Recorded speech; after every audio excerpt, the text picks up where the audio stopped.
What it do, what it do, what it do. It's your boy Big Vibe Opinion back with another live video.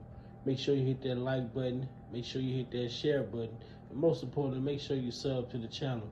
Turn on that post notification bell so that you be notified each and every time that your boy Big Vibe is going live, man.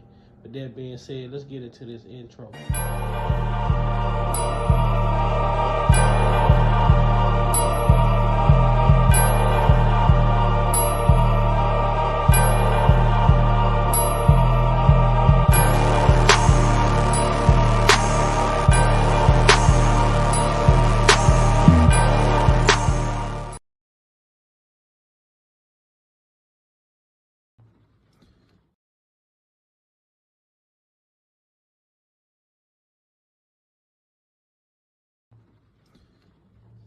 Welcome to Big Vibe Opinion. Moderators, with my permission, any negativity in the chat should be hidden from this channel. This channel is a negativity-free channel, drama-free channel, and we are here to push the message out. We will not be distracted. So with my permission, any negativity in the chat should be hidden from this channel. Welcome to Big Vibe Opinion platform.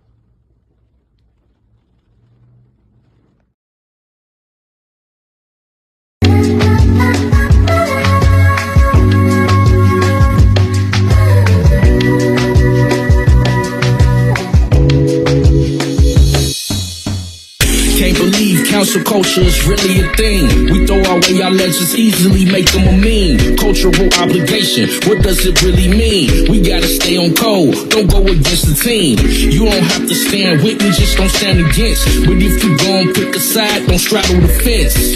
Mainstream media with propaganda, selective outrage, now we see the slander.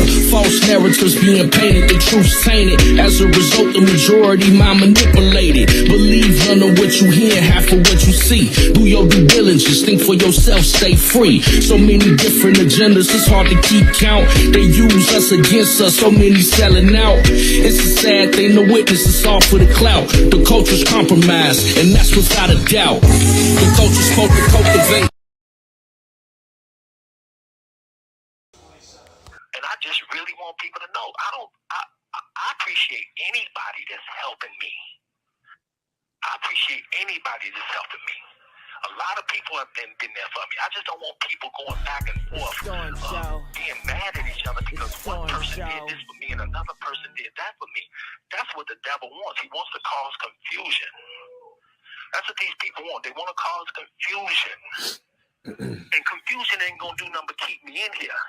But the real thing here.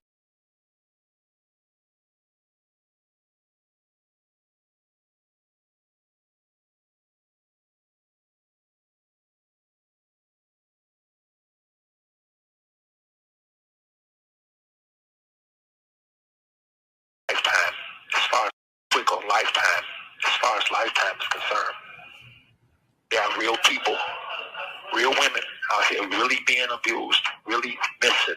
They're really missing. They're really chained up in basements. I've been in here 4 years. I haven't seen one person that was ever chained up in a basement come forward for anything. But I tell you one thing, before Lifetime came out, I was minding my business. I was in the studio. I was working with celebrities. I had tours. But when Lifetime came out, all of that went away. Meaning, before Lifetime came out, I had no charges pending against me. Nobody had went to a radio station or had went to, a police station. It took a year to put together Lifetime.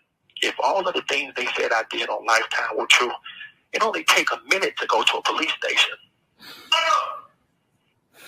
But when there's a crime committed, you don't go make a movie on it. You go to the police station. Nobody had done that.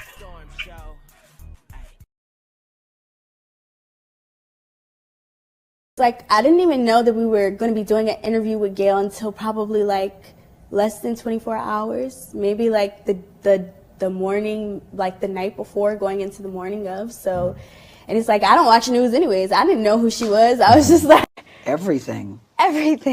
Yes.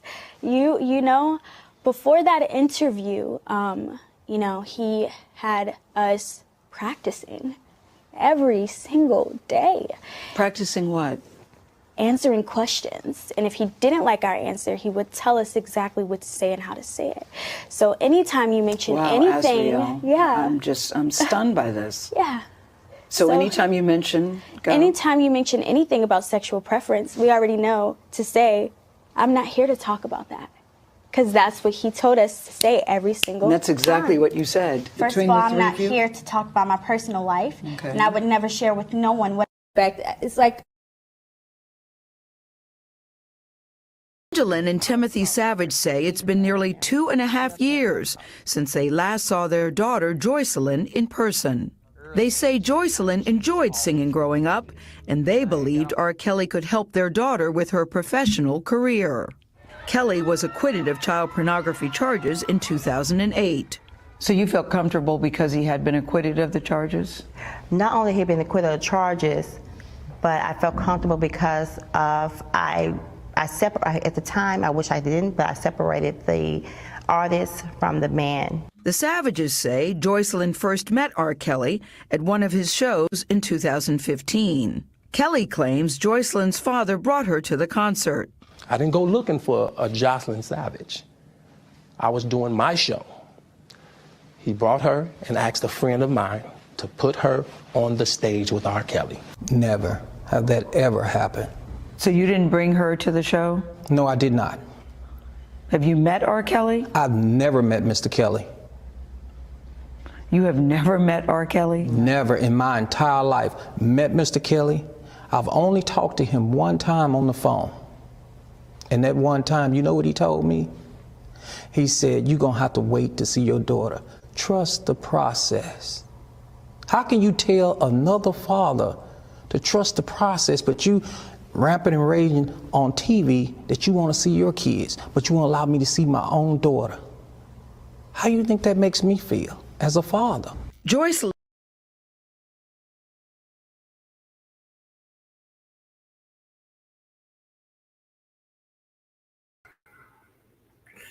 Yo, what's up? It's your boy Big Val Opinion.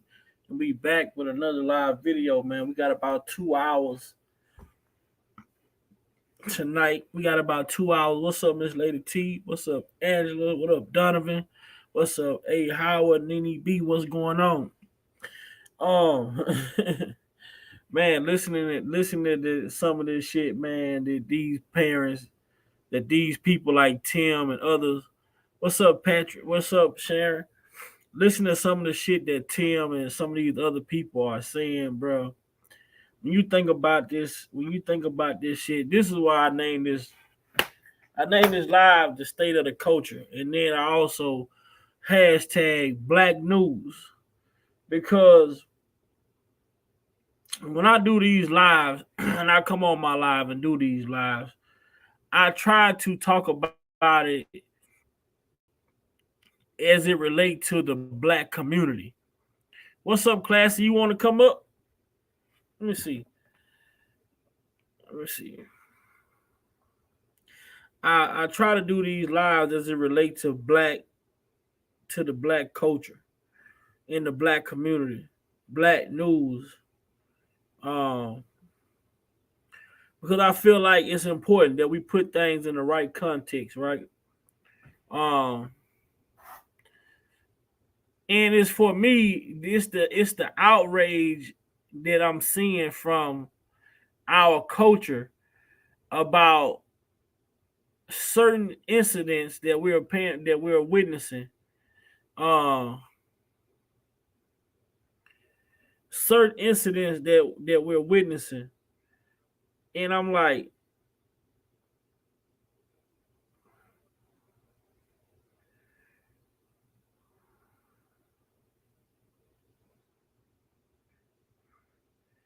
how do we look at this and how do we not look at this from a reality perspective. Like I like to bring the logic. I like logic. I like logic because I think logic makes more sense to me. Even though I understand that we are a country that is governed by laws, I do understand logic. Um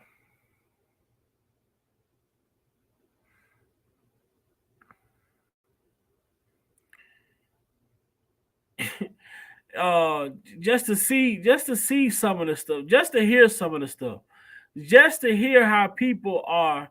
And this is the logic. This is one part of logic. This is one part of logic that's really get that really has me like that really triggers me, right? This is one aspect, just one aspect, right? How people are so outraged with Robert Kelly about the situation that we are all aware of, but they have no energy, not zero energy about the accountability of the parents of these young women who introduced these young women to this lifestyle. And they just blatantly look past that aspect. See, me, I'm the type of person, I like to go back to the root cause of the problem. I understand the law, and I understand the law is going to be the law, and the law wasn't put in place to protect us in general, black men or folk, period. But when I look at everything in its totality, yes, on one side, I can understand why people feel the way that they feel.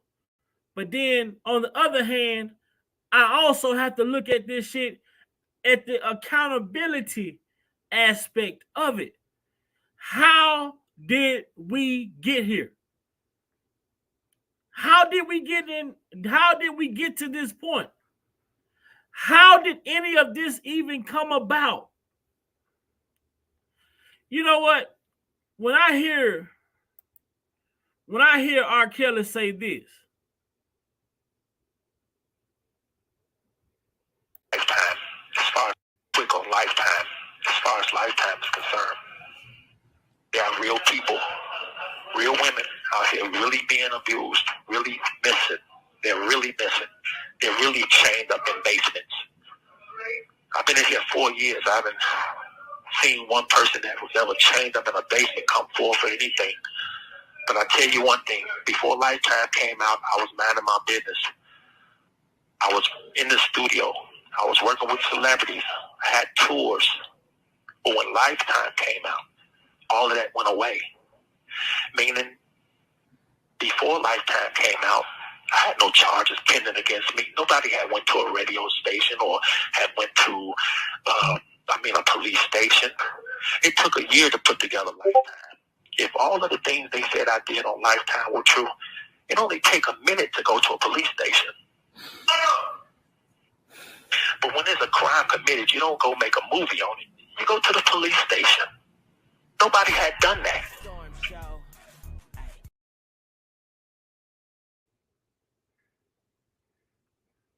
You know, just think about it. When you say that all of this to insinuate that all of this shit was going on, that these people are insinuating, that all of these different acts took place, that all of these different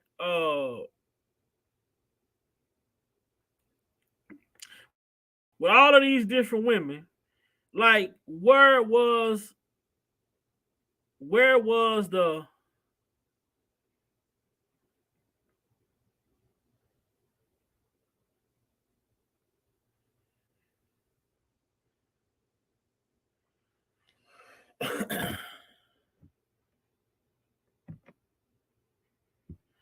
Somebody say sweet sunshine. What's up, Lady Earth B? Hey, Vi in chat on my way from work. Okay, listening, Dom. So I kind of wish he did not call into his show, man. But when you take away a lot of the shit that has took place, I always look at it like this, man. Accountability has to be uh taken up on every aspect.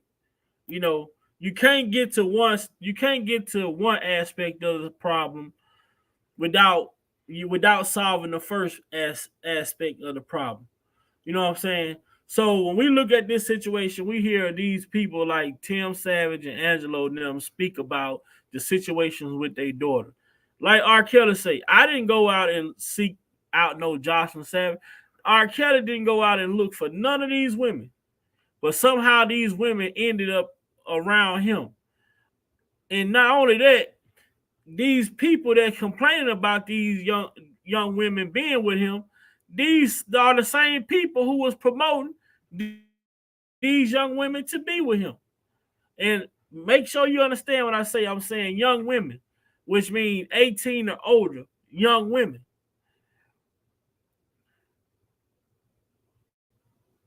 But when you look at the parents like Tim Savage, they don't want to accept no accountability for the role that they played in their daughter not having a relationship with them, not talking to them. And according to Jocelyn, she say that she's been going through this shit for 10 years. Well, your daughter only known R. Kelly for about 5 to 7 years at the most. So what's the other what is this other time you say for 10 years? What else was going on? So that means to tell me you've been having problems with your daughter well before R. Kelly came into the picture. But since R. Kelly is in the picture, well, we just gonna point the blame on, and everything is gonna fall on the back of R. Kelly. That's the problem. That's a big problem. I really, I started to call in the Storm show and just go ahead and blast them off. But I'm gonna save that. But what I will say is this: these parents, these women, these anti-Kelly supporters, whoever, the ones in the bushes, y'all people have to understand that we not saying that if anything happened, it didn't happen.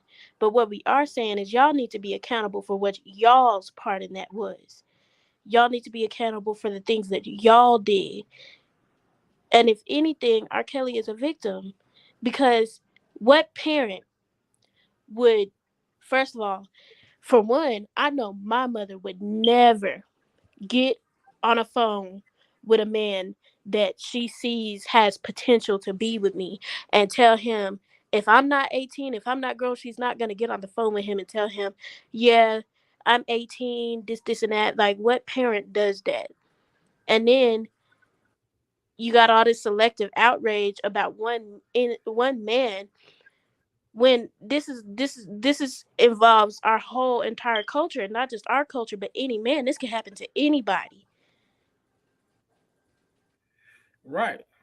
And that's my biggest take on it is, you mean to tell me that it's okay? Like what these people are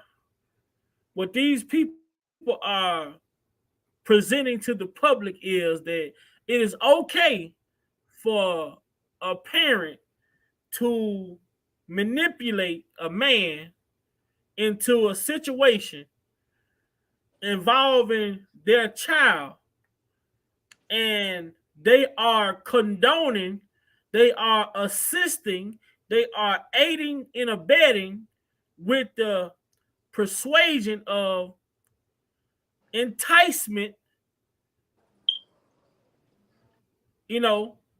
seducing this man into a relationship knowingly that your daughter is not of age, but you are spearheading the relationship.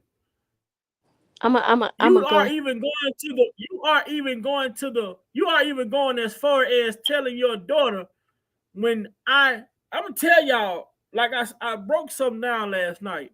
What Alice, this shit was so methodical and thought out that Alice had a phone. Alice had to have had a phone. She had to have had an iPhone that was linked to the same iCloud as Azriel for her to be able to respond back to these text messages that Robert was sending to Azriel. Yep. So when Rob texts Ash, and this is anybody that's an iPhone holder knows this. If you have an iPhone and you get a new iPhone, as long as your iCloud account is attached to that old iPhone that you had, all of those messages that comes to your phone are still going to come to that old phone. Even though you're not using it anymore, your old phone will still be receiving the text messages as if it was still operating as your main device. So Alice was getting the text messages as they come in, and she was responding to the messages, and she will respond back to the messages and send it to Ash and tell her to copy these messages, copy it from me, paste it to him, make sure you don't forward it. Therefore, she wanted to make it seem like what was being said was coming directly from Ash. So she responded to the messages as R. Kelly texts, or allegedly as R. Kelly texts Ash. Alice is responding and she's telling Ash to copy and paste the message and send it to him. Don't forward the message to him.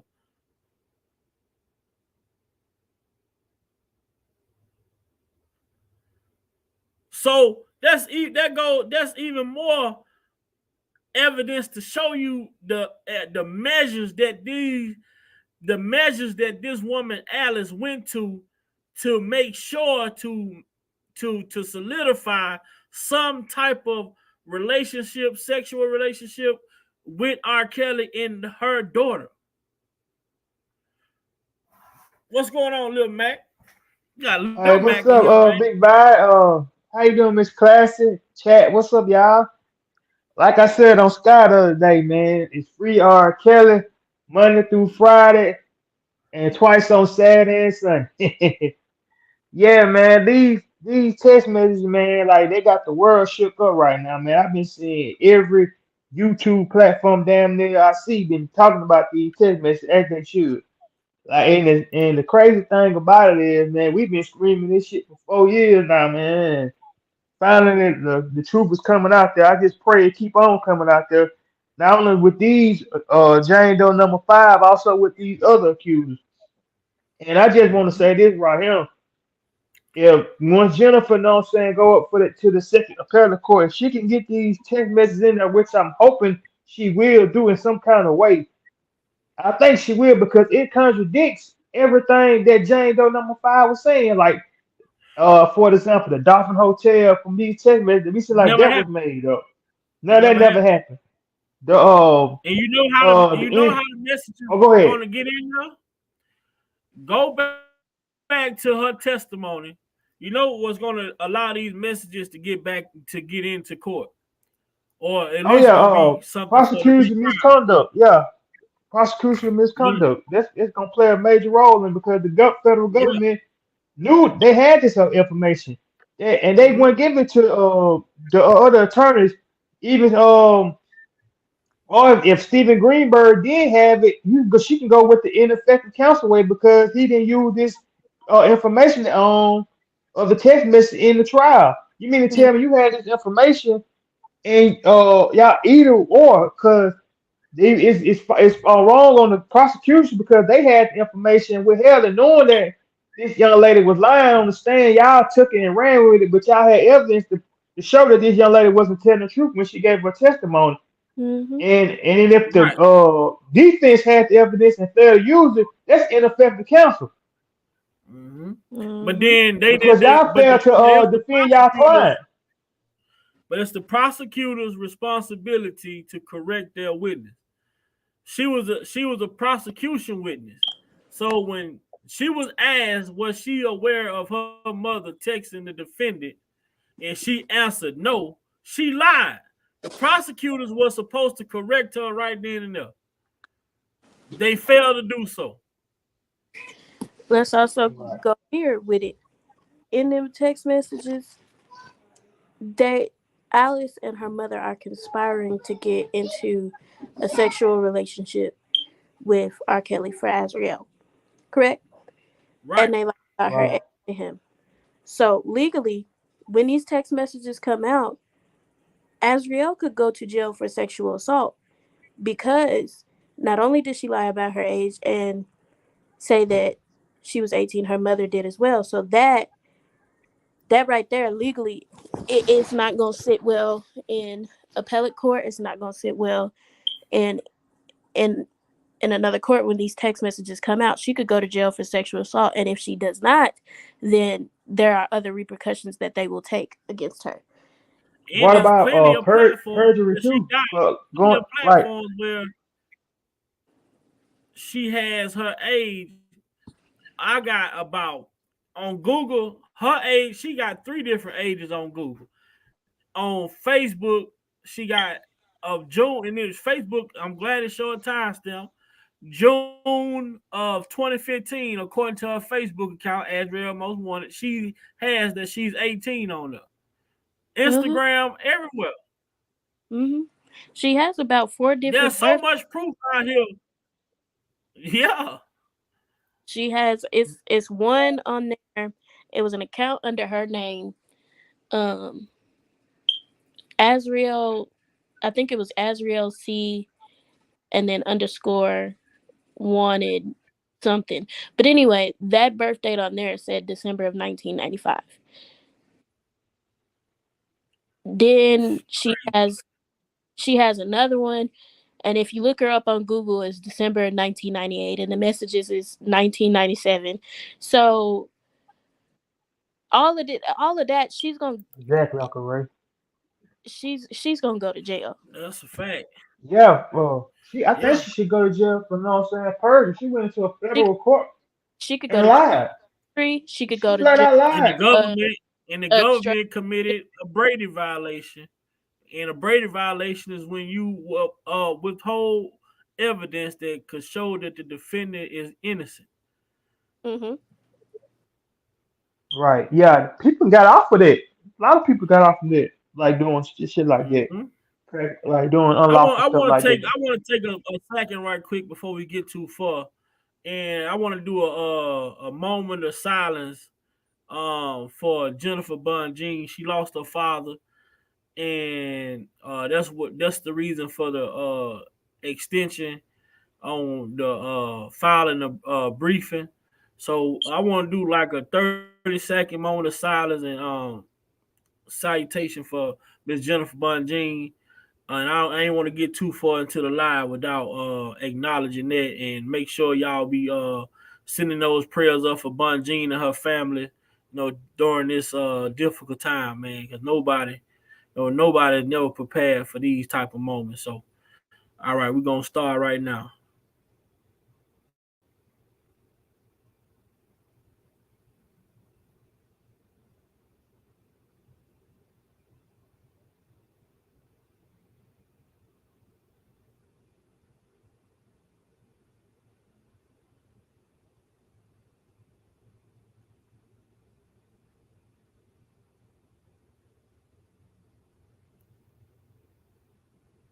Amen. Amen. Yeah, man. So make sure y'all be praying for Miss Bunjean and her family through this difficult time right now that they're having, and let's pray that she comes back stronger, better than ever. And we know what's to come. So we know what's to come up in the future. So let's just make sure that we keep Bunjean lifted up in prayer during this loss of her father. What's up, Courtney Love? Lavish lady. Hey, Courtney. Hey, Auntie. Yeah, little man fell out. You know, it's so much. It's so much to unpack. It's so much to unpack, and I think that Jennifer Bunjean is going to dissect this thing down to a T. And what the world doesn't understand is that we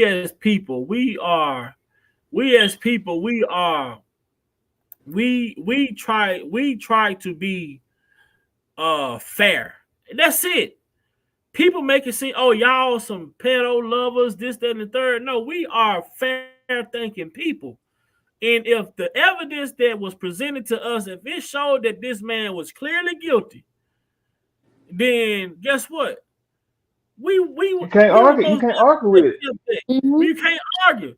But when you show us that there was trickery in the game, then hold on. We can't judge this situation based off of what was presented. Mm-hmm. Right. It's no different. Like last night when me and Jeff was on here. If I go into a store and get $30 worth of gas and I pay with a $50 bill and they give me a $20 bill back, and I go right next door to a McDonald's and buy me a meal and get them the same 20 I just got from the store, and come to find out that the 20 is counterfeit. You know what, Big Vi? I was listening to you and Jeff tonight. Y'all was on another platform. You know what I'm saying? Shout out to that platform. And this guy, he was on there. I think you and Sir Miguel was on there too. And he kept trying to argue y'all down like, well, he did this in October. Well, look at this text message. And he ain't sitting there, ain't got no type of smoke for the damn mama. For, you know what I'm saying? For quarterbacking this whole play, like everything R. Kelly fault. Well, he should have did this. Ain't no if, ands, or buts about them damn text messages. It ain't no debate or discussion. The mama and Azrael was flat out wrong for what they did to that man. And I'm pretty sure that if R. Kelly knew she was 17 at the time, he would have said what he did. He sent her ass back home. He sent her ass back home. Then the whole thing is this: when you talk about the message, though, Lil Mac, when you look at the message, right now, he talking about an incident that took place in October. Well, we like I always say, I like to go back to the root of the situation. On the stand, she testified that during the Dolphin Hotel incident, they had a sexual encounter. Right. I'm gonna line this shit up right quick. Let me line this shit up right quick. J-Rock, get your ass out them comments and come on this goddamn on panel, man. But I'm gonna line this up right quick. I'm gonna line it up. You know, let's get it. So this is from the transcript. Let me talk, Jalen. Jalen, be quiet. It's in the transcript. I had to throw little Tim Sanders in there. I know y'all miss me doing the little Tim Sanders thing. I had to throw that in there real quick. He laughing today on Storm. Yeah, be quiet. Let me talk, Jalen. I was laughing. So here we go from the court transcript right here. It says,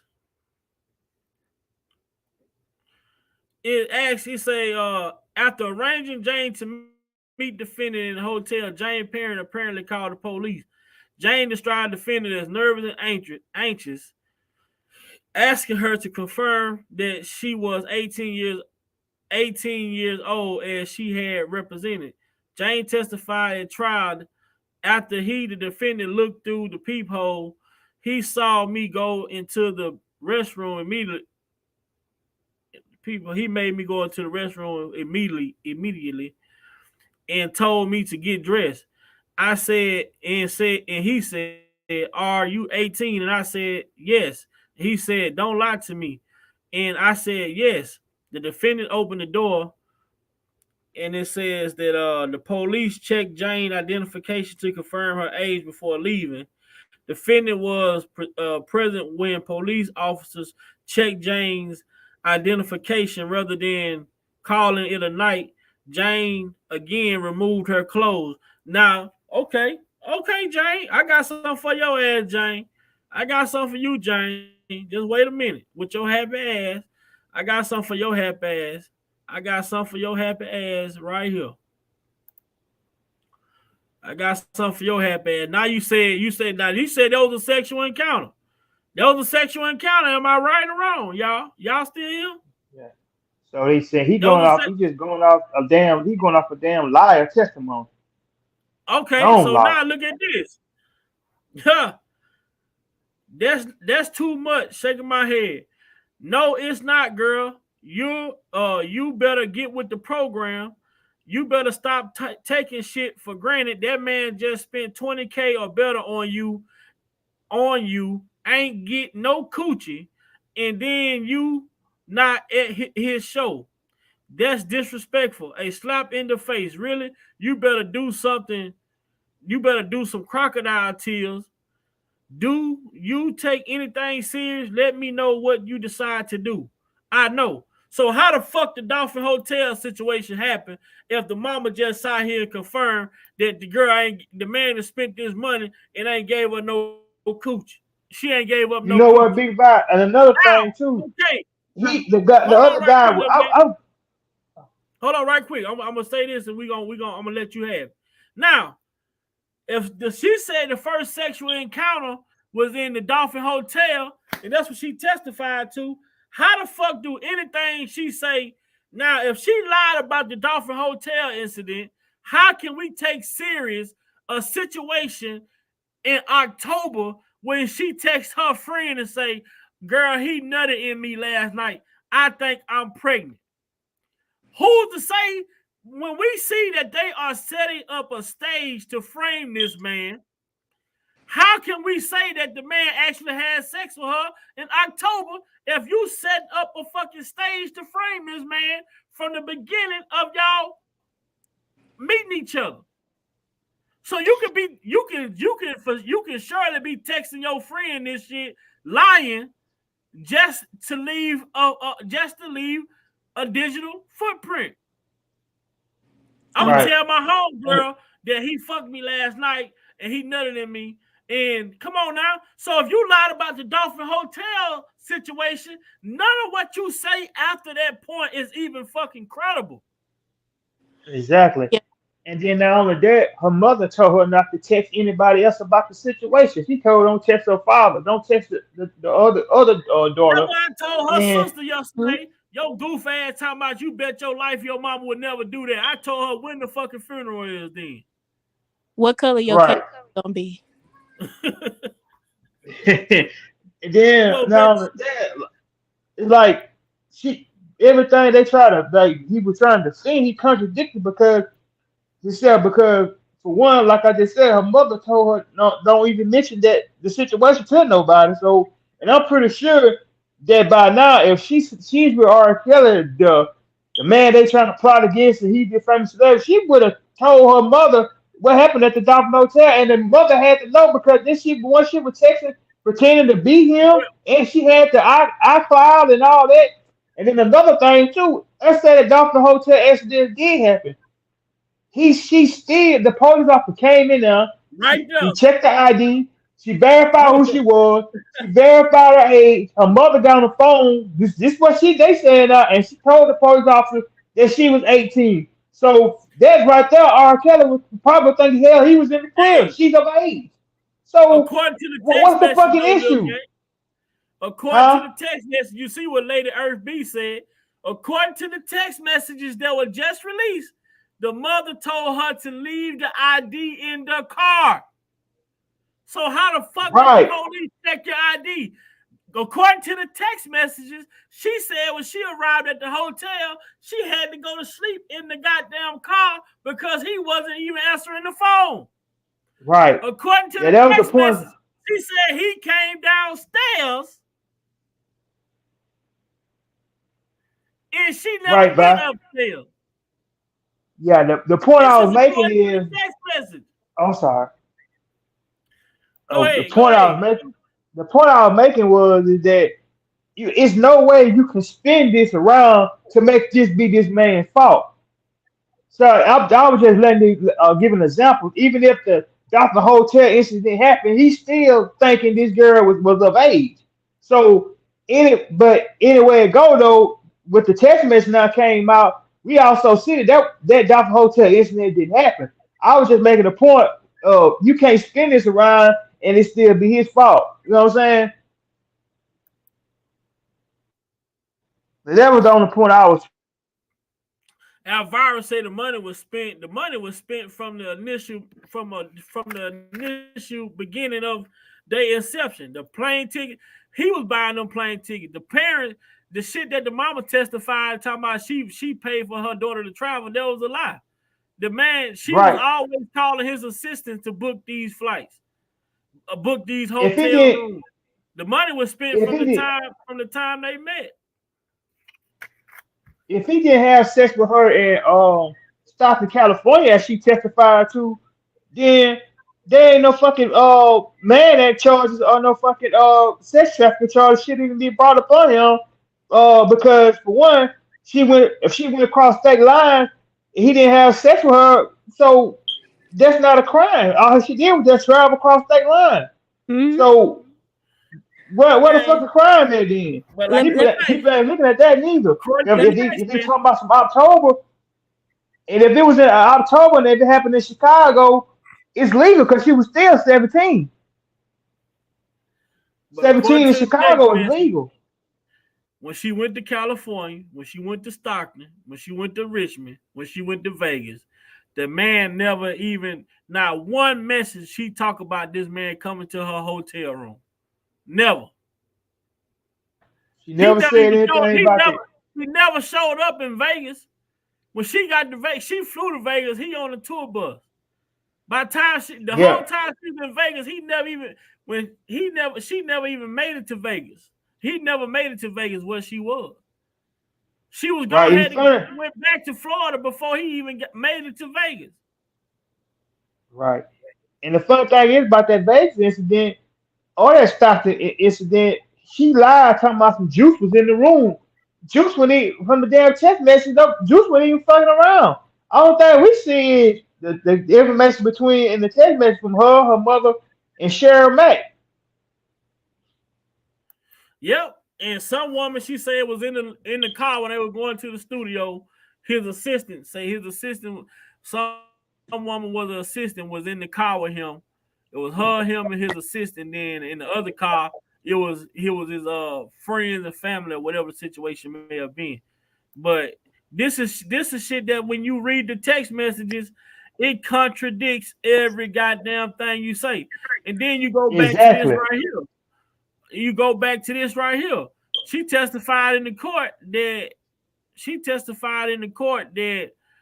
R. Kelly made her write this.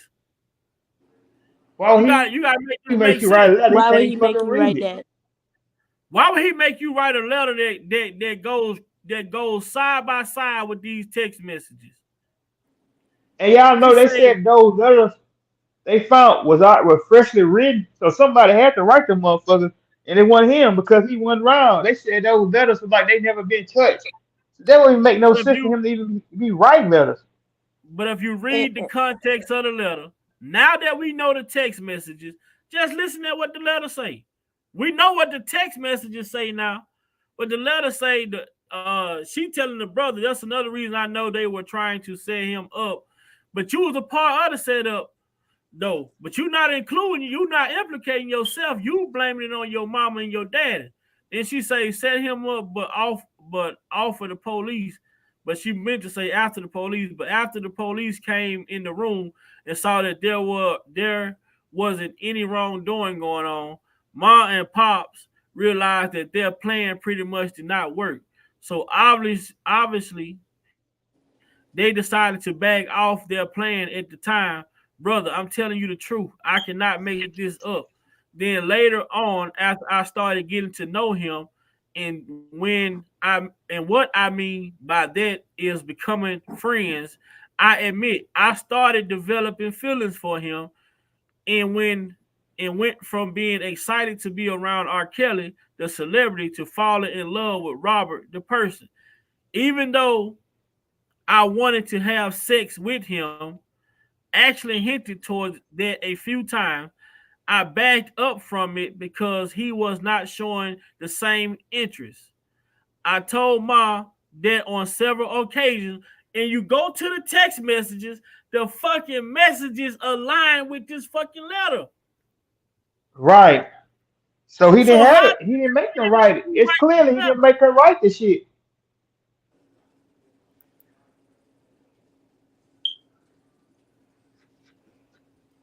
But this shit, this whole incident is like, I guess because they had the public on their side, they felt as though they could just put any fucking thing out and people just gonna take it and run with it. And that's what they did. Because like I say all the time on every platform I get on, surviving R. Kelly was a smoke screen. So have everybody turn against him, want to defend him, you know what I'm saying, go along with it. Because once he got in the courtroom, they could have his way with him. And that's what they did. And look, he got that 30 years. And for Tim Savage to come out here and now to say R. Kelly need to have they need to open his trial up, well, you should have had that same damn energy 3 or 4 years ago, because I'm pretty sure you knew what the fuck Alice and Angelo and all those guys was up to. So all you can say, but this little pity party, you think, oh, R. Kelly came out, you the one kicked this shit off, and your daughter was of age, and you ain't have no fucking case. You should win a part of the case for anything. I just want to ask, my question to him is, he's sitting there keep thinking R. Kelly keeping his daughter away from him. One, the man in jail, and when he was out of jail, what did he, at the time where everybody all was going on with him, what he had to benefit to keep your daughter away from you? Not a damn thing. You, like Smoker say, not a damn thing. You the reason that your daughter don't want to talk to you and your drunken ass wife. I'm sick of them, man. Y'all, don't you? They are an embarrassment to black people. That lady got on that goddamn platform with all that cussing and fussing. We ain't let the team could even open up her mouth. They let you know why this young lady don't come on. Y'all came home and put a damn camera in the young lady's face, talking about her on her clothes, saying, going around spreading rumors and shit, talking about she got a sexual transmitted disease, which I haven't confirmed or denied. Y'all are full of, those parents are full of shit. And I wouldn't care less of what Tim Savage had to say. I'm not giving that nigga no accolades or no praise, because he and Asante McGee spearheaded this shit along with Jim Derrick. Jim Derrick was telling Jared Griggs and Tim Savage to put these narratives out here, because they weren't gonna get nowhere with R. Kelly with these underage rumors, because the rumors were already been out about him. You know what I'm saying? They had to make up these lies about trapping little girls in the basements and all this shit. And then you got your nerve to come up instead of getting on platforms and speak and talk about your daughter and all this shit, when you was the one that started all this crap. I'm on his ass. I can't stand that dude. For one, he the one got Asante McGee out here doing these press conferences and all this shit and talking about he got a text message from Asante McGee. But did you know Asante McGee got kicked out? I wanted to get on the Storm platform, but I missed the lie. I want to ask, did you know that Asante McGee, you know what I'm saying, lied about her affairs with R. Kelly? She never was with him. She was with one of his friends in the entourage, and her and Rob got into it. She kicked his ass out. That's away from the entourage. That's why she's scorned and tormented. Do you know her rap sheet longer than goddamn Angelo's is? You got in bed with these fucking criminals and you ran off on the fucking lie. You didn't even believe your damn daughter when your daughter said she was fine. This was a fucking money grab for you, getting the spotlight to get a TV show. You even said out your own mouth you were trying to get a damn TV show. You're trying to get away from the Claridge because the Claridge making. Said during the interview with Storm that they stole her show. Right. They pissed at. right, Vi. They pissed at the Clary because the Clary making all their asses look bad right about now. Which Tim ain't innocent and Johnson ain't innocent because y'all what the shit that y'all did to y'all daughter, and that shit has nothing to do with R. Kelly. R. Kelly is not forcing her or holding her away from it. If she don't want to deal with y'all for the shit that y'all doing back then and what y'all doing now, once they wake up and realize that shit, then she probably will establish a relationship with them or start back talking to them. Until then, she ain't fucking with them. And I can't say I blame her.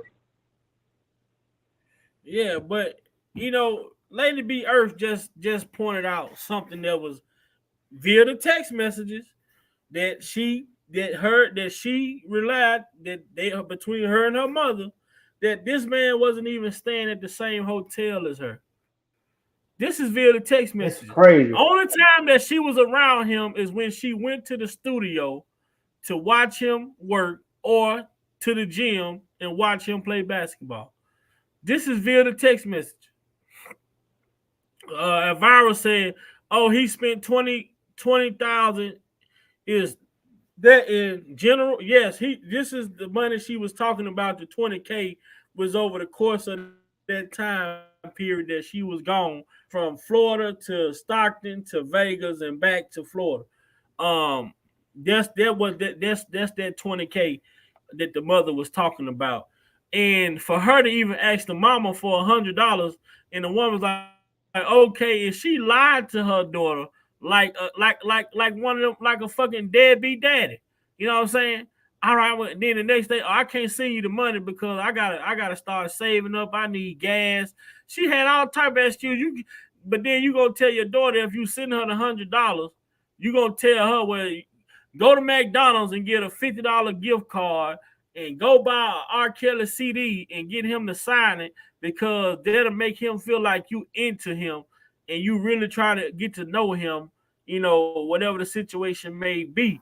But this shit is beyond ridiculous. I'm not gonna say it's some new shit that we never seen before, because this has been certain shit like this has been going on in the community throughout our lifetime. It just hasn't been spotlighted like this. And like I was telling someone earlier today, when you look in the white community, this is a normal life. It would be Betty, goddamn Betty and Betty best friend Sarah. They've been best friends since childhood, and they grew up and had kids. Sarah have a daughter. Betty has a son.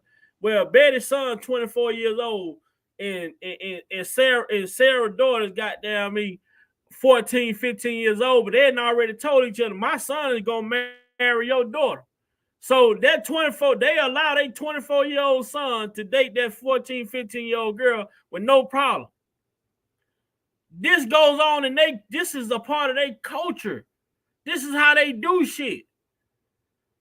It goes on in our community back before time, and I'm not saying, but this situation with R. Kelly is different because it was enticement.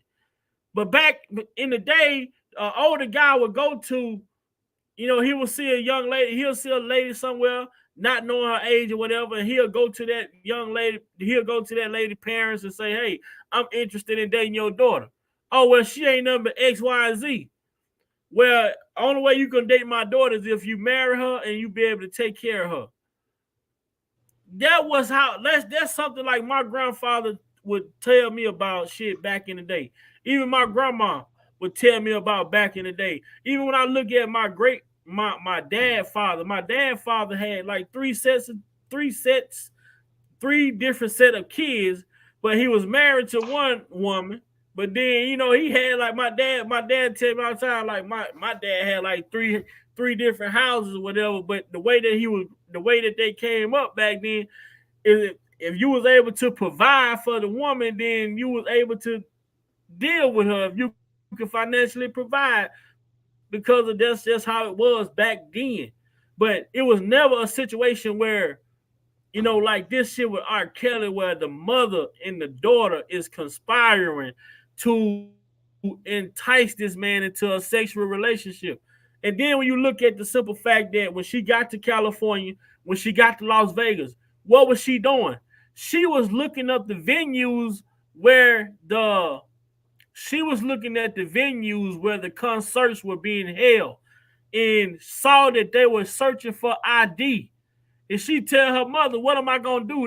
They checking for ID. The mama go on to tell her to hide the ID somewhere in the room. And when you get to the show, act like you're looking for it, then tell them you left it.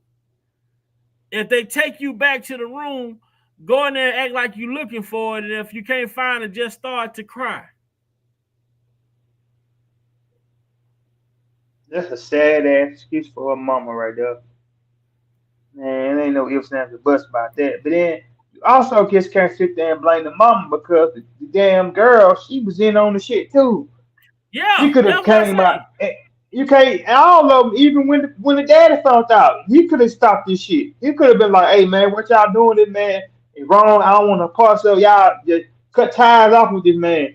They look at this shit like they was they lit. The mama was already planning out.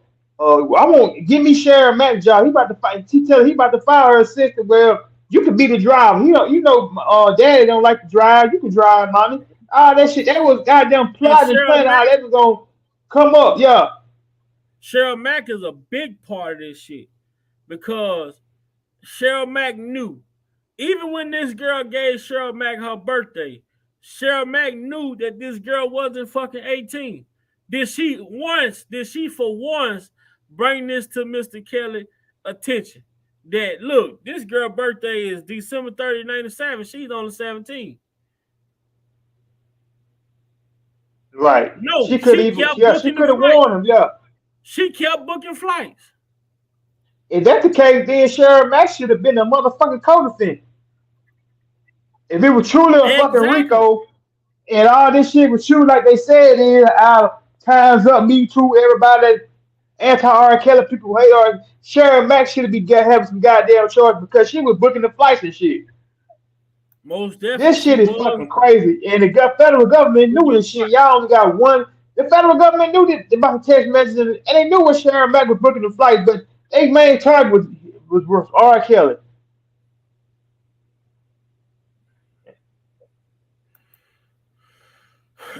You know, and I do want to let y'all know that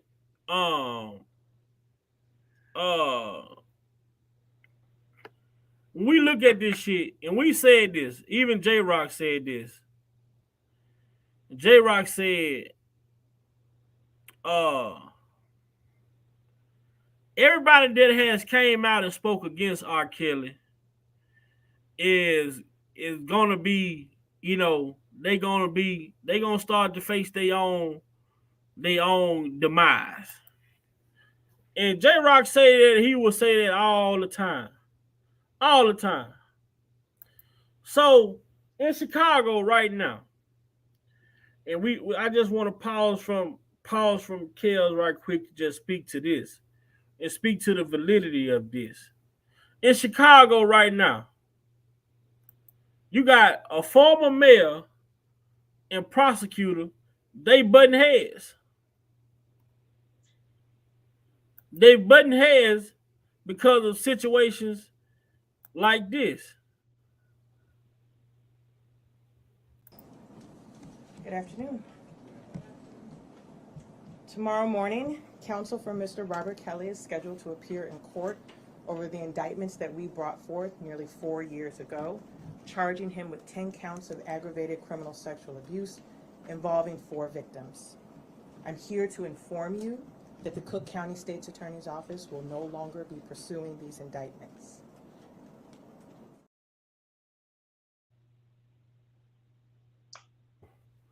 The mayor, Lori Lightfoot, calls out Kim Foxx for all these overturned convictions. Boy. Because she knew, the lady knew some shady shit going on in that Cook County prosecution office with Kim Foxx. Oh, Lord.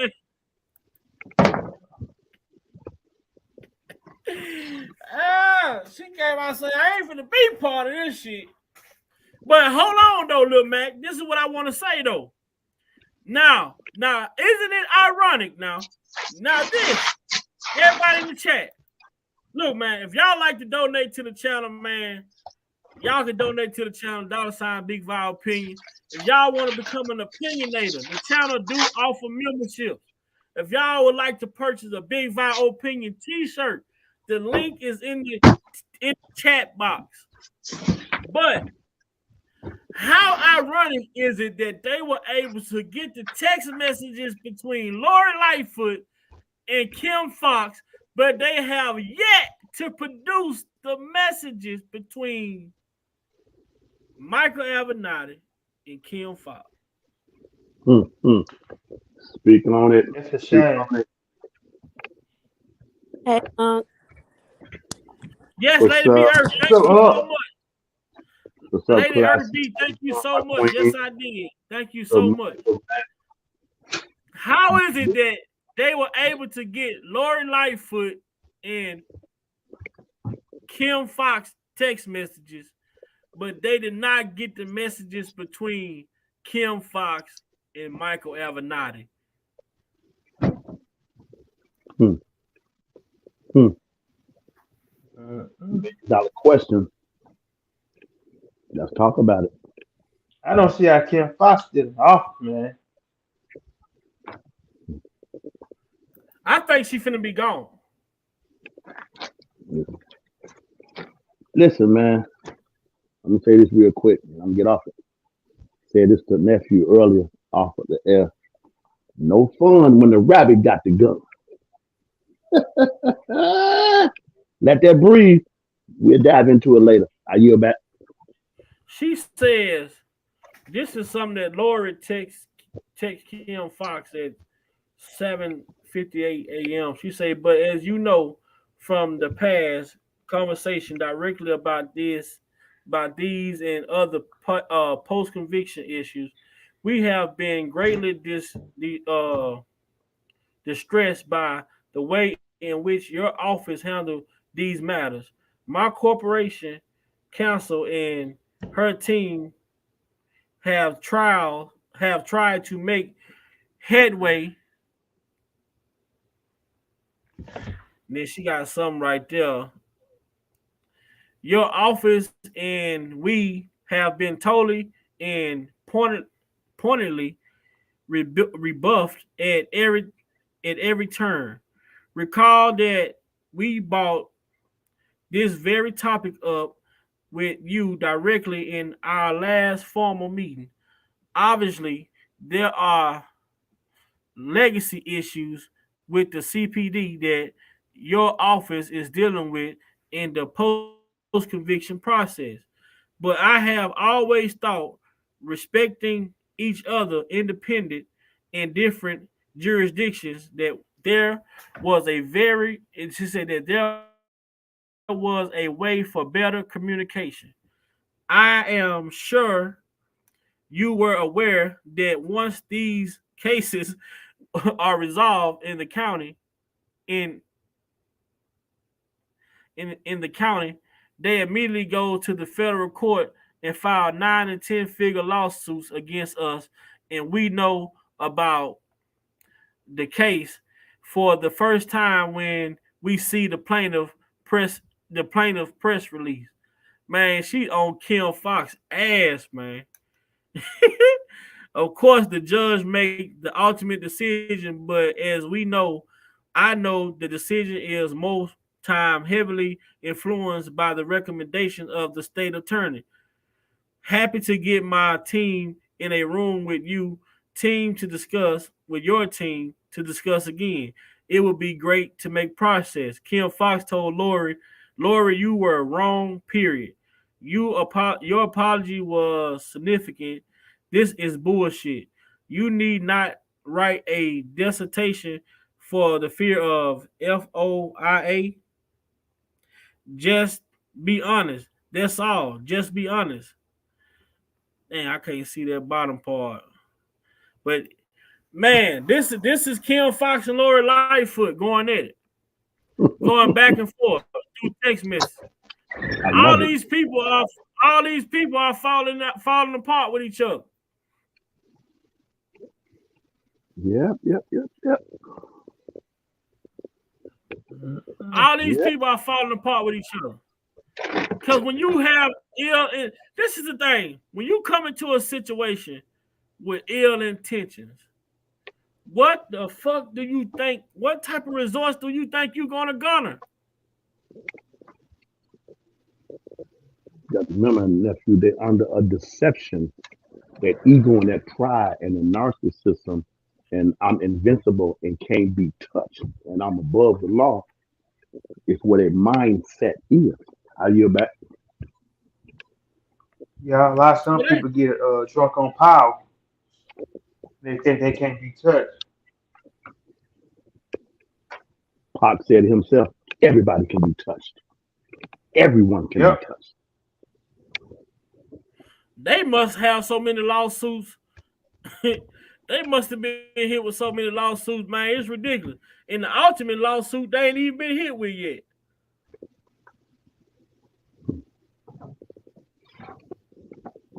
Yeah. Wait till this R. Kelly lawsuit through. Ooh.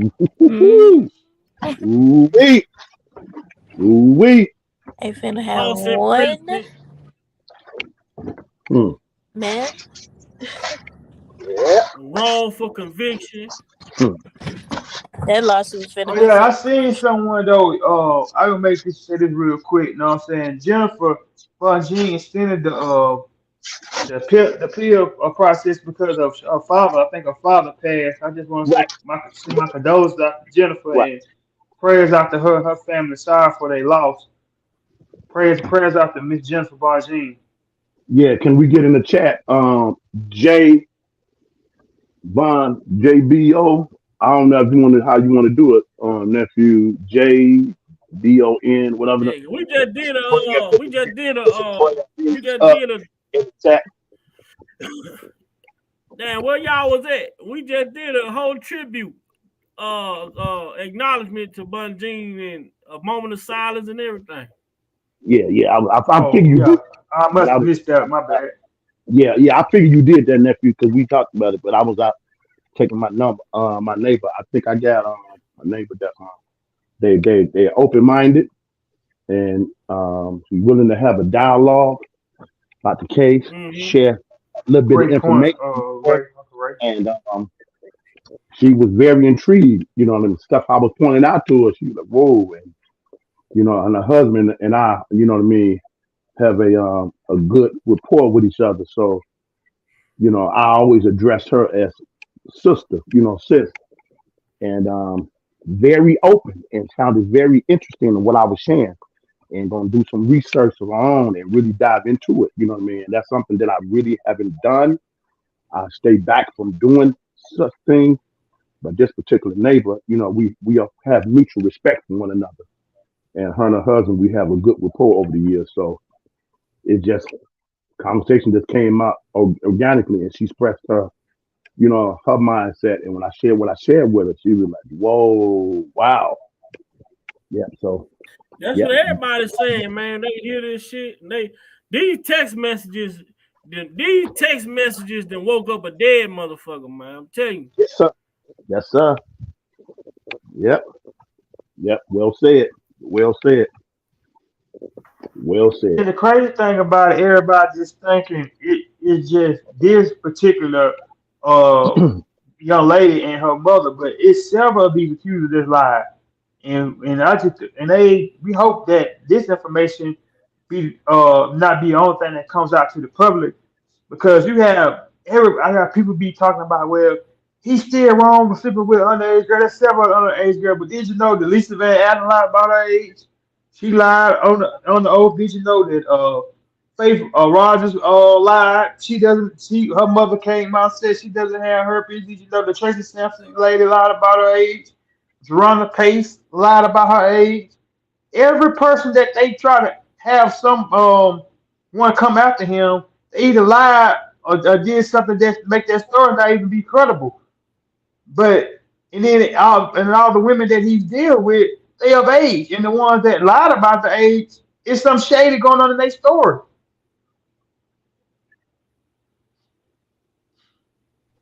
Correct.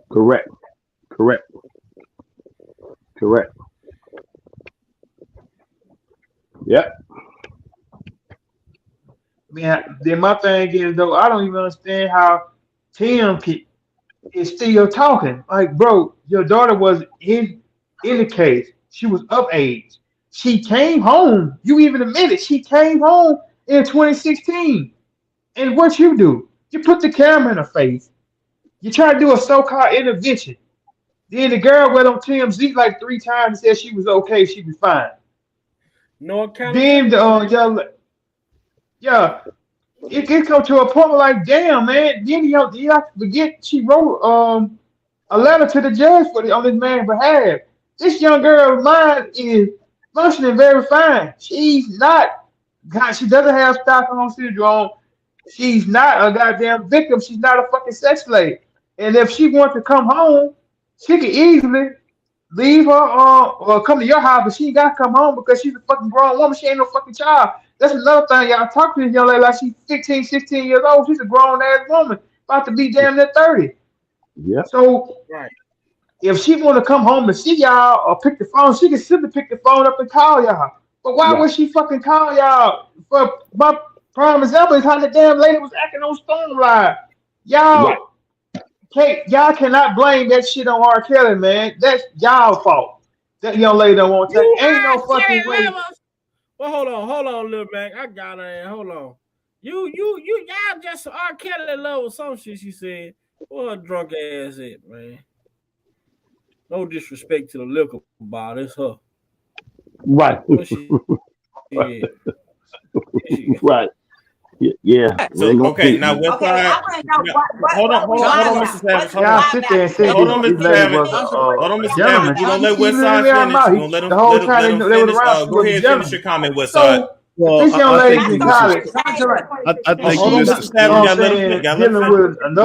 Storm. I thank you for allowing me to come on your platform. It ain't your business no more. I just can't talk to them. They're just too out of control. This young lady never came home with never came out with no bruises on her arm or said she been violated, man. And then you listen to what James Doe number 5 testimony. She said that R. Kelly praises George. George can do no wrong.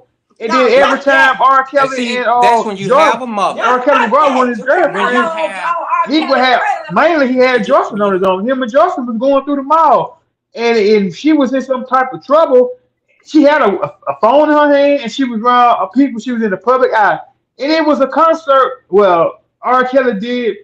TMZ reported Jocelyn was at the concert, as Rev was at the concert, and Dominique was at the concert.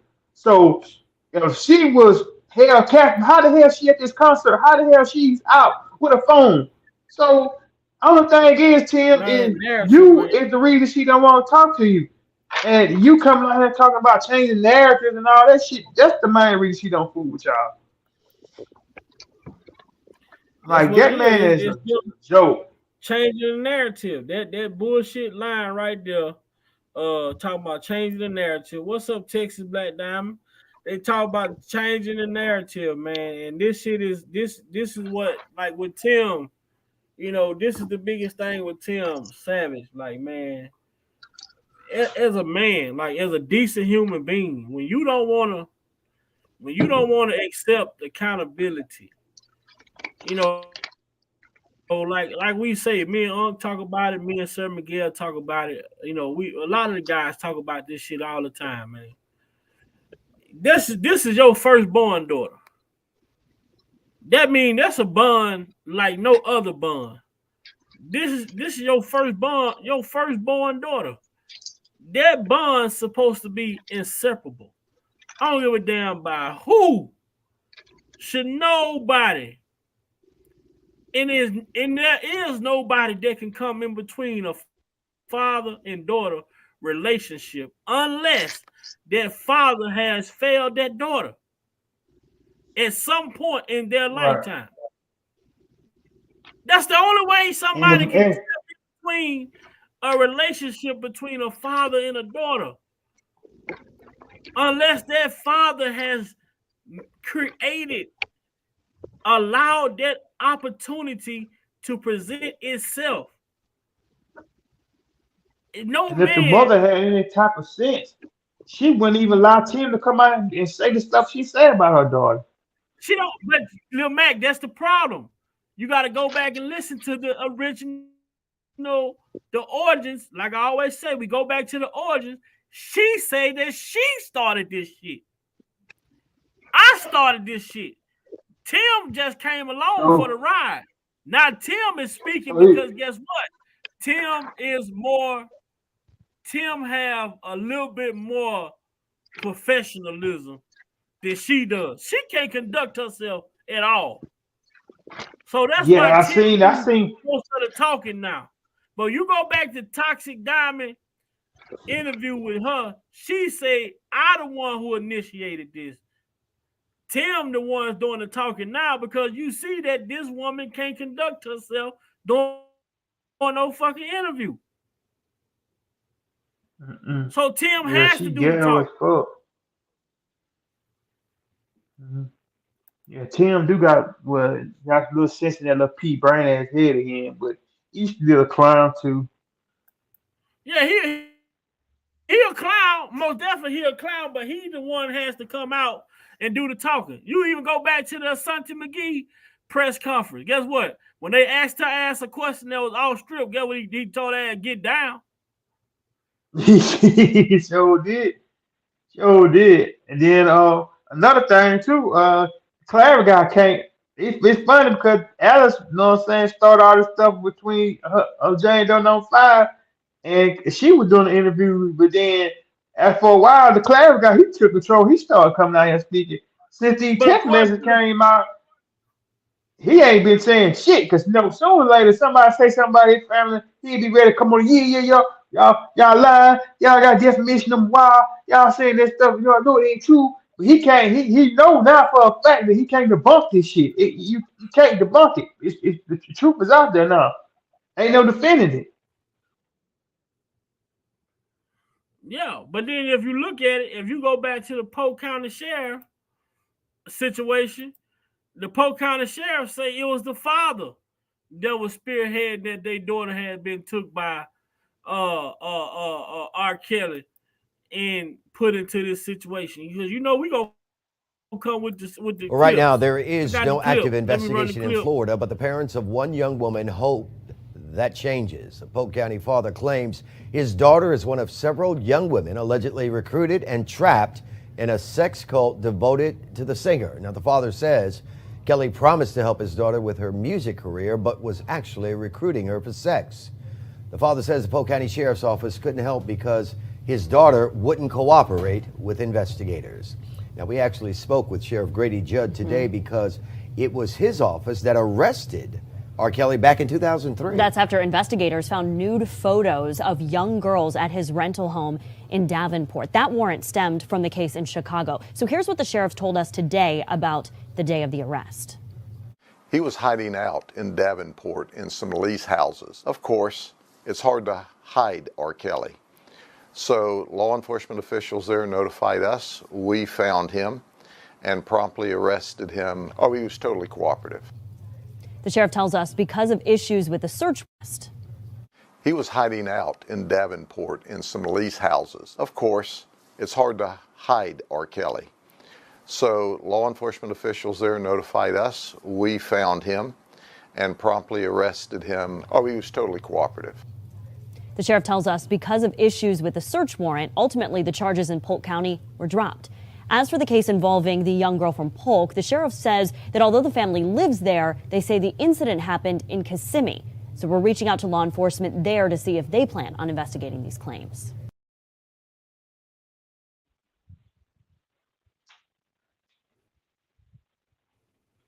They had no case because she was of age. It's that simple. She can't come forward as a victim unless she's of age and she's making the complaint. If she was underage, they could have pursued charge without her consent. But she was of age at the time, so I don't understand why they even come out try to even go to the police I think the Savages pushed them to do that so they can cover their tracks up about those, because they knew the whole time what Jane Doe number 5 was, and Jane Doe number 5 Azrael lied too about Jocelyn slept with her when she was a minor, because Azrael was around in 2015. Jocelyn didn't come around to 2016. Azrael was there before Jocelyn. You know. Hey man, they never gave like I talked to the dispatch lady at like 1:20, and she said she was going to give everything over to the night shift guy. Man, I'm just looking at this text message she sent at 8:27 p.m. Yeah. Okay. Holy cow, man. Yeah, so this is Larry with Adams. I'm at the same spot as I was last night.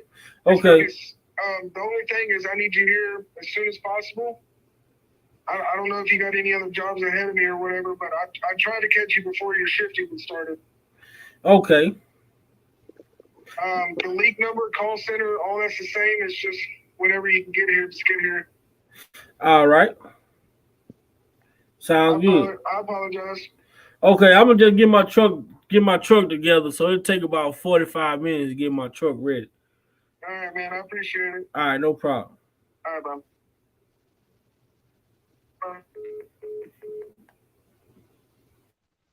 Yeah, Jane Doe number 5 was there before Jocelyn. So with all that, you tell me we using mine. That was a lie. Jocelyn didn't come there to 2016. This was Lamac. Walk with me on this one. When nephew played that clip of that county sheriff officer, let me show you how stuff is right in our individuals' face, and they don't get it. Have you ever watched the local news in whatever your town is, and the local news that they report around the other states where a person committed a crime?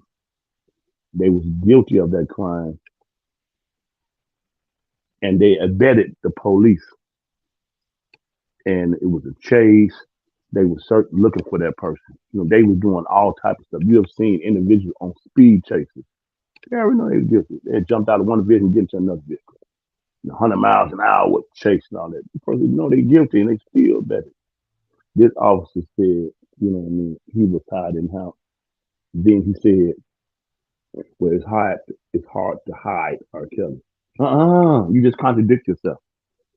Yeah, I was just about to say he contradicting himself. Then he said if you a surface level individual that you think from the surface and you go with the media, you would not even catch that.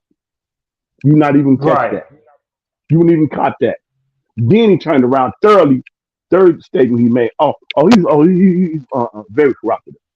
That's 3 different things you just said that each one of them contradict themselves. Exactly. And the 4th major thing is, well, the person didn't cooperate. We need that person's cooperation. Well, the parents can do nothing, but you need that person's cooperation. So if the parents can do nothing, cooperate, then this person is a legal age and of adult. So what your problem is? But there was no crime actually committed. It was just an allegation and what someone said, and it got to your attention based on what was said. And if there was, I yield back. Go ahead, Lamac. Oh, my bad. You know what? No, not to cut you off. My bad. I'm sorry. That sheriff shouldn't even got on camera. If he gonna say all that, he shouldn't even got on there. Because what are you talking about then? They ain't no y'all can't pursue no charges against this man because the young lady was of age, and you should even said no interview. Once you didn't have nothing on.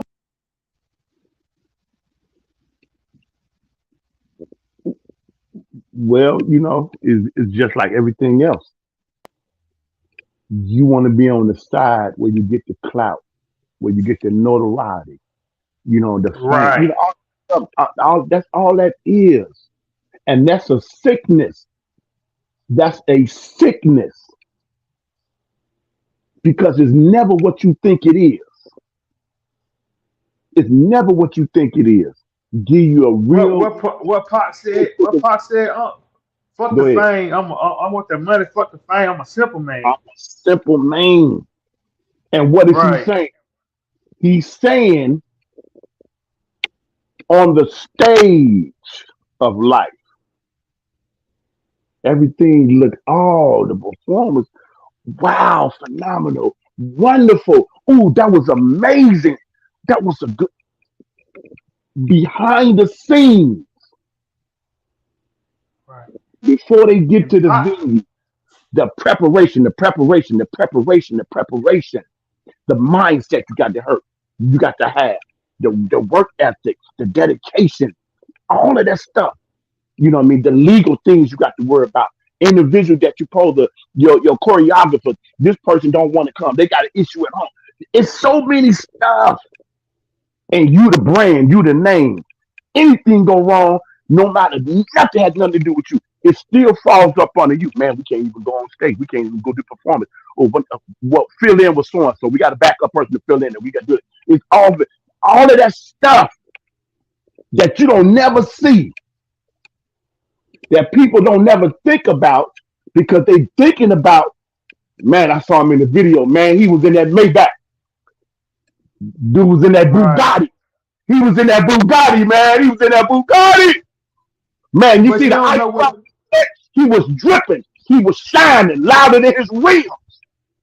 But they never understand what it takes.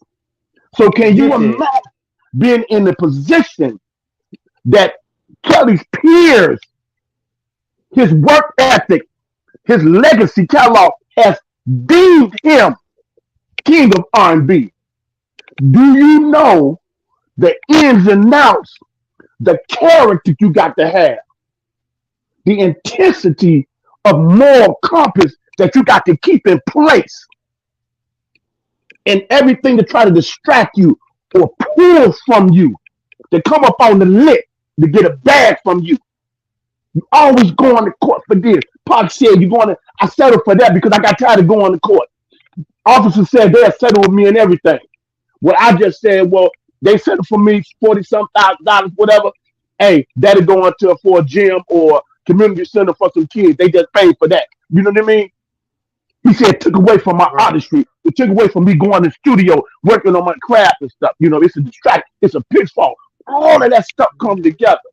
Do you know what kind of character you got to have? Hey, yeah, you get the boot. I yield back. You understand where I'm going? I yield back. Yeah. You get what I'm saying? I'm picking up what you're putting down. Like, man, you don't know what these people be like looking at this stuff like this. Hold on just a second, little man. Hold on just a second. Beth, I don't know if you new over here. I ain't never seen you before, but everybody that frequent this page, they understand where Unc come from when he talk. Unc is passionate about what he speak about.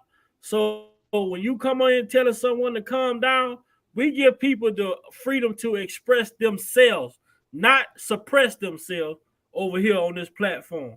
So when you hear guys and ladies on this panel speaking, we give those people the respect to express themselves. So be mindful when you hear people speaking. If you don't agree with how loud they talking, turn your phone down or, leave, come back, whatever, however. But when people are speaking over here and expressing themselves, we give them the freedom to express themselves. No one have to suppress themselves. And when you can't tell someone that's passionate when they're speaking to calm down, that's the same fucking problem we had with R. Kelly on the Gayle King interview. People want to tell this man to calm down, but he fighting for his fucking life. No one can relate to that shit. No one know what's going through this man. Oh, R. Kelly need to chill out. How do he need to chill out? This man is talking about his life. How he feel. We got to start respecting other people's feelings and emotions. And if that's how they express themselves, then guess what? We have to accept them for expressing themselves in that manner. Telling someone to calm down, like, y'all people are so fucking rude today, man. If you don't agree with some shit, it's easy to just keep moving. If you don't like it, keep moving. But the disrespect is not going to be tolerated.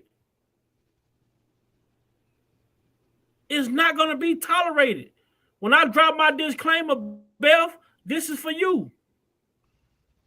If you knew, you got to understand, I live by this shit. You can go on to other platforms with all that other shit. Welcome to Big Vibe Opinion. Moderators,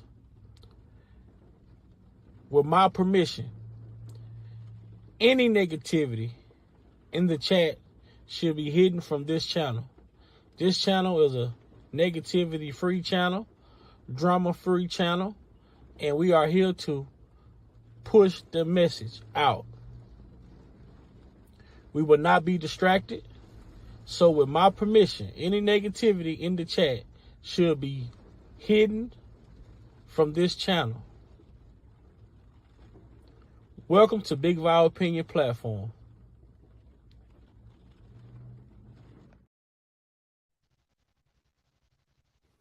So, Beth, I'm not going to block you because you may be new over here.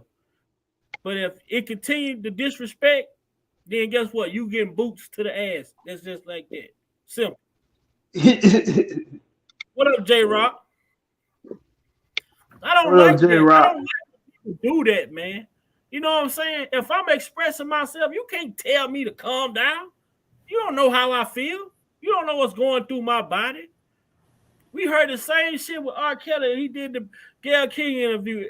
He sound now. Come on now, R. Kelly sound like a monster. This, that, and the third. But we just watched Junjun drunk ass do the same thing. But she a concerned parent. Make this shit make sense. I don't think John's concerned about is that bottle. Blessing to you, J. Rock. I want to see her Tasha K do a wine versus who can drink the most wine within the 2-hour time period. They need to do a that motherfucker. Hey, Lil Mac, Junjun be drinking hooch, man. That ain't no goddamn wine. He got some of that old school homebrew. Yeah. I was gonna respond back to when he was saying I'm gonna let J-Rock take the flow. Yeah, I'm definitely I'm picking up what you putting down, man. Like if people don't know how this, you know what I'm saying, industry is, what you gotta put up with and deal with. Like just because these people, you know what I'm saying, you see people on TV, like you said, these fancy cars on these videos and stuff like that. People don't know how long it took R. Kelly, man, to get to that stardom. R. Kelly was homeless, you know what I'm saying, sleeping on Venice Beach, you know what I'm saying, traveling back and forth to LA to Chicago, doing high school shows, trying to get on. Like, and then another example, like Pop was homeless, you know what I'm saying, living from house to house. Then he, you know what I'm saying, moved to Marine City, and then he hooked up with I want to say the lady name, Layla Steinberg, the white lady. Then he got with she hooked him up with Disney Underground, and then he had to pay his dues as a roadie.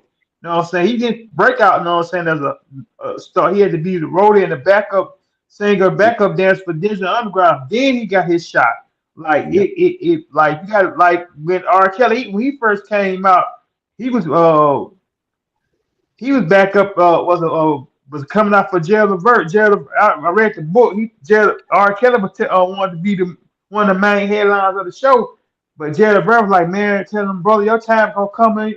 You just got to pay your dues. My daddy, he was a singer for the OJ. He had to pay his dues. He was giving Kels the game. And then shortly now after that, Kels and I think what's the guy named Keith Washington was on tour with Gerald Levert and him. Keith Washington would come out second, and Kels would come out first, and Gerald Levert would close the show. But then it changed around to where Keith had to come out first. Then Kels went, and then Gerald Levert would close the show. You know what I'm saying? So it's just because people on TV looking like they living a lavish lifestyle, you don't know, man. Like you don't know what the hell they go through off the camera. They might be looking good on camera, just like you might go to work with somebody. They might smile all the time and laugh with you, and then they go home, they catching hell. So you gotta be mindful of that, though, man. How the life is, man. So just like don't be looking at it like that, you know what I'm saying? Look at people as humans, you know what I'm saying? We gotta put R. Kelly in a human form. because if we don't, we just look at him like, if people just looking at him, I think that people that think he's guilty just looking at him like he's just a star. At the end of the day, he also Robert. He's a man, you know what I'm saying? And none of these accusers, he didn't go after none of these accusers. He didn't hold none of these people hostage. He didn't make them do nothing they didn't want to do. They was willing participants in this whole situation. And these text messages show you got parents, you know what I'm saying, was willing to let them. He even said in the Gayle King, what type of mother, what type of father would try to sell their daughter to you? What type would push their daughter? And I think that young lady told him that the mother and the father was trying to push him on her, man. You cannot sit there and tell me that this is this man's fault. We're not saying this man is perfect, because nobody is perfect but the man upstairs, who we all pray to every night before we go to bed.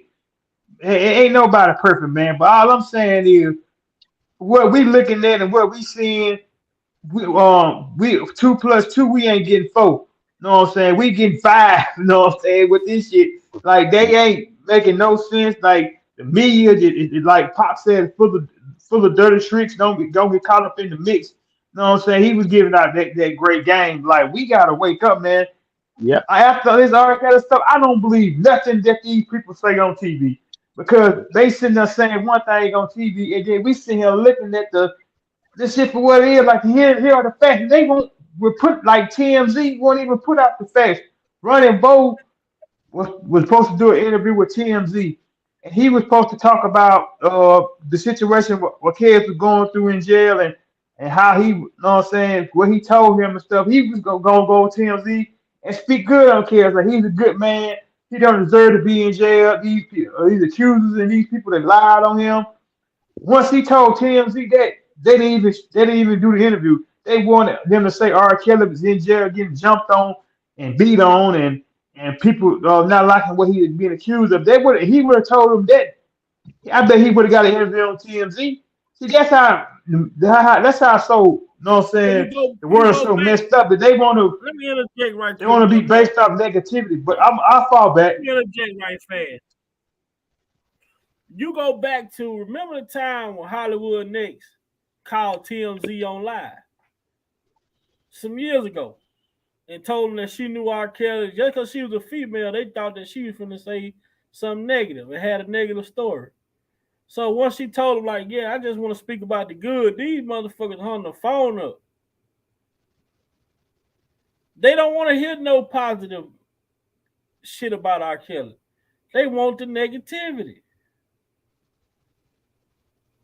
That's why they parading and giving these parents platform. And that gonna segue into the next thing that I was gonna talk about tonight. When we talk about TMZ and places like that. Look at this stupid ass shit right here. I'm warning you already. Don't even say nothing. Can I say something? Before you do that, nephew, real fast. 3 things. One, it's a known fact to anyone in the chat or in the bushes that has someone close to them in proximity or a family member. If you have some serious charges like that, they check your jacket to see what's what.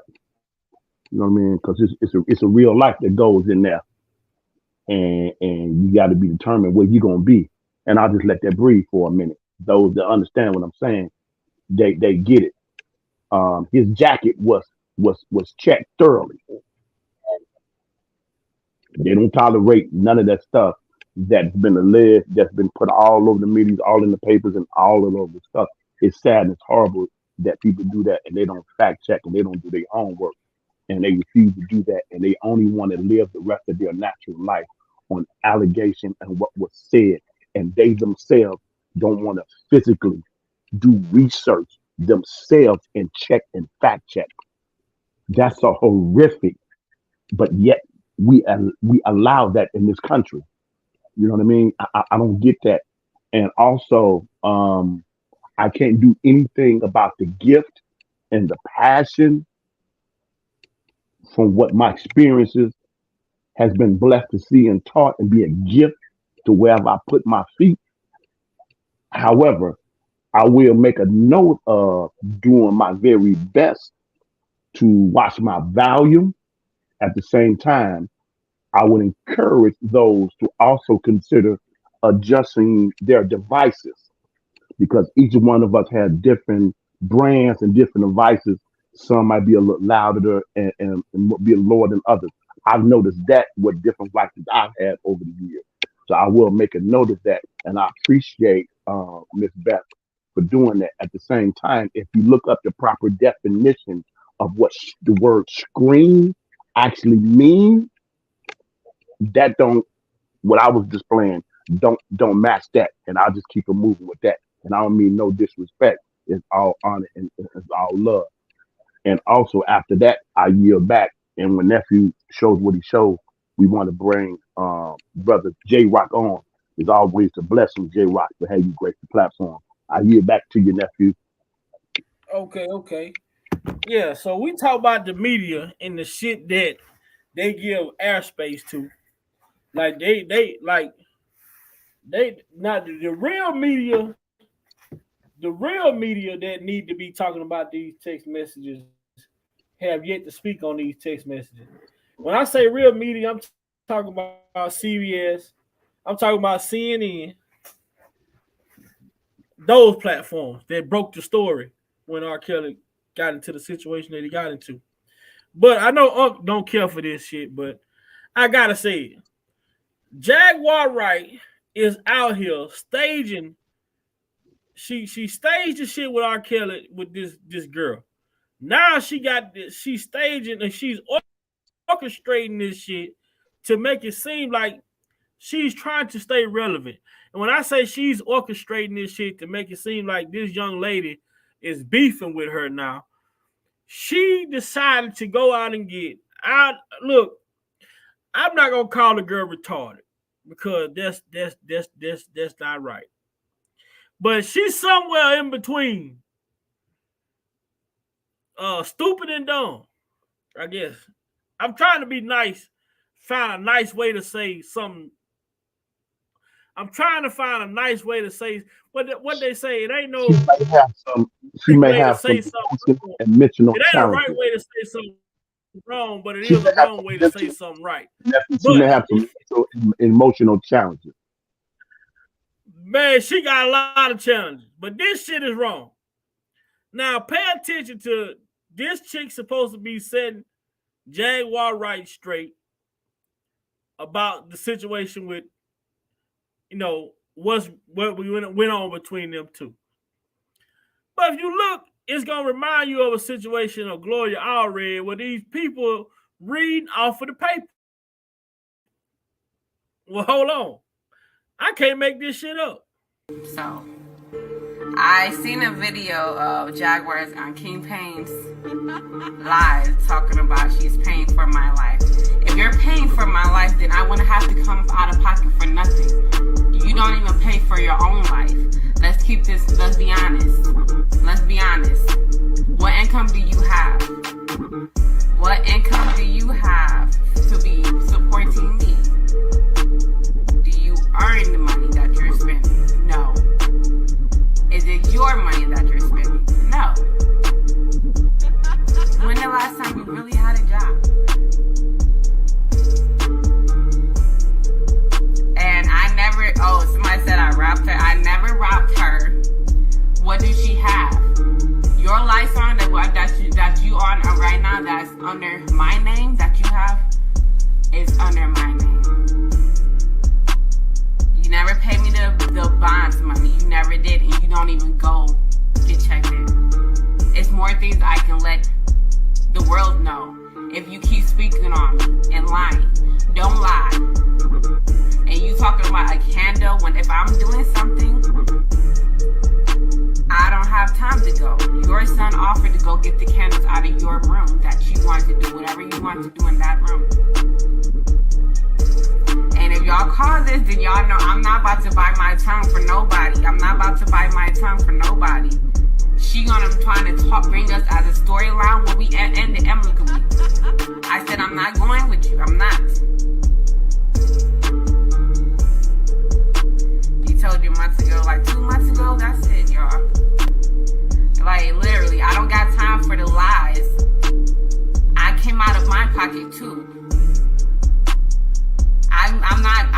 comfortable living off your mama. I'm not about to do that. I'm not about to do that to her. I'm not about to do that to nobody else.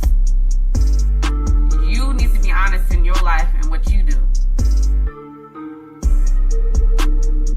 And like I said, I'm willing to start over.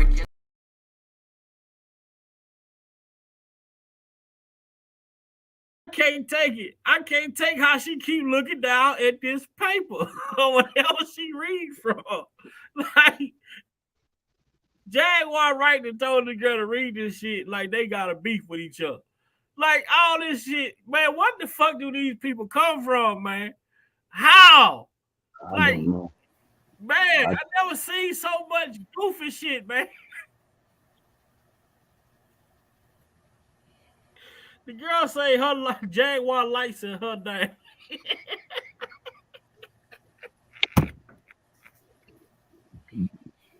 Brother Ray, if you can, can we come on next week? Can Brother Ray come on? You need to come on this panel, Brother Ray, if you able to. I'll let next Brother week. Ray, most definitely, man. Yeah. Most definitely, Uncle Ray could come up if Uncle Ray wanted to come up. I'm requesting you, Brother Boy, Ray. I'm crying. She probably ain't lying about the light bill being in her name. But it's like, do you see how she studied looking down, reading, then looking up, Right. saying, like, if you beefing with a person, you ain't got to do all, you know what I'm saying?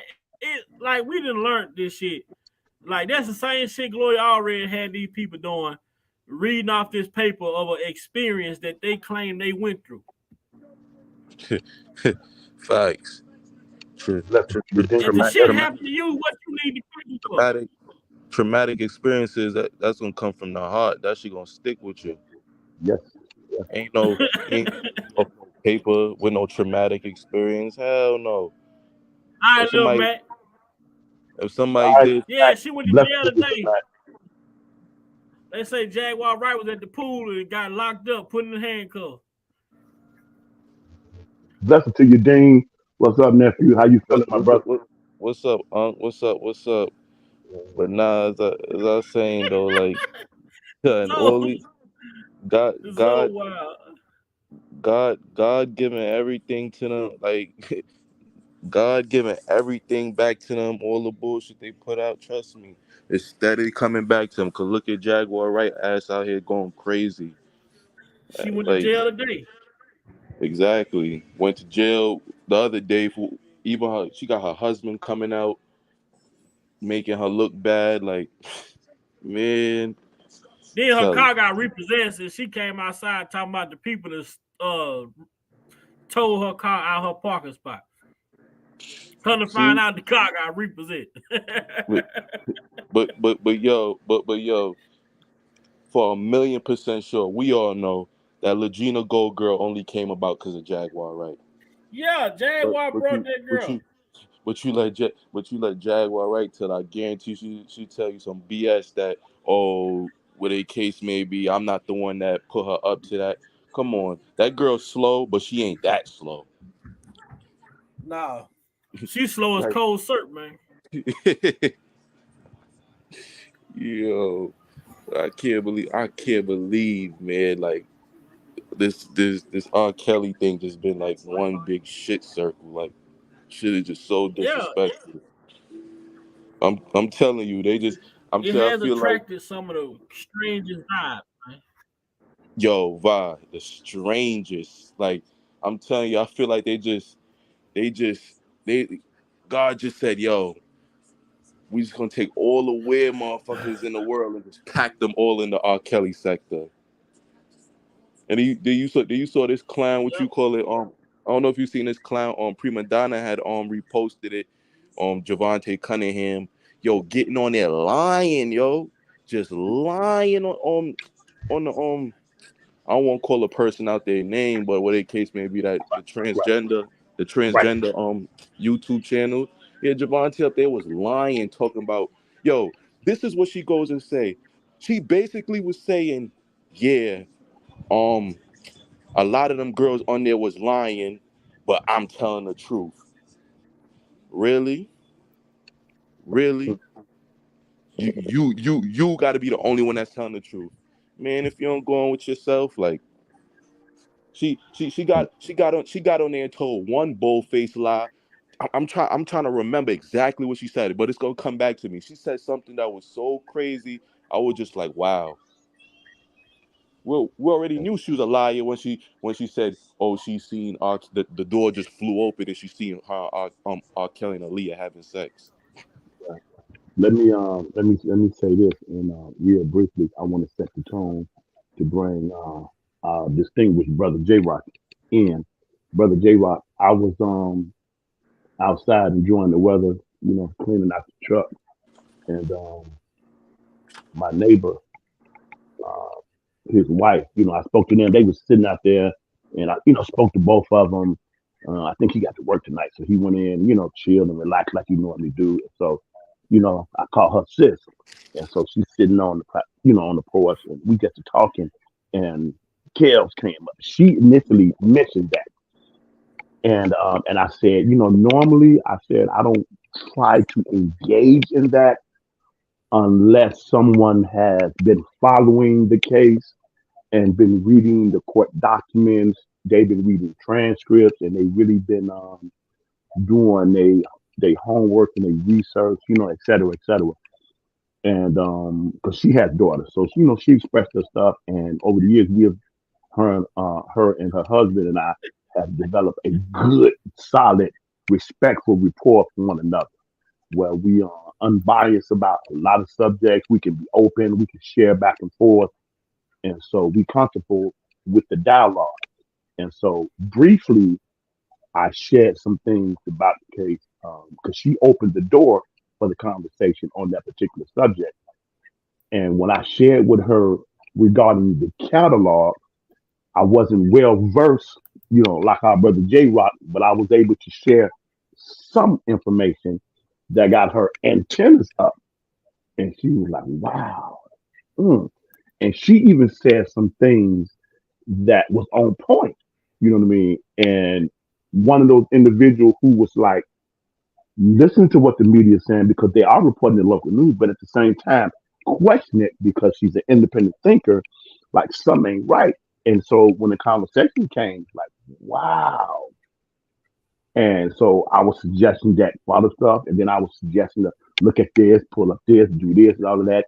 And she said, okay, I'll do that. You know what I mean?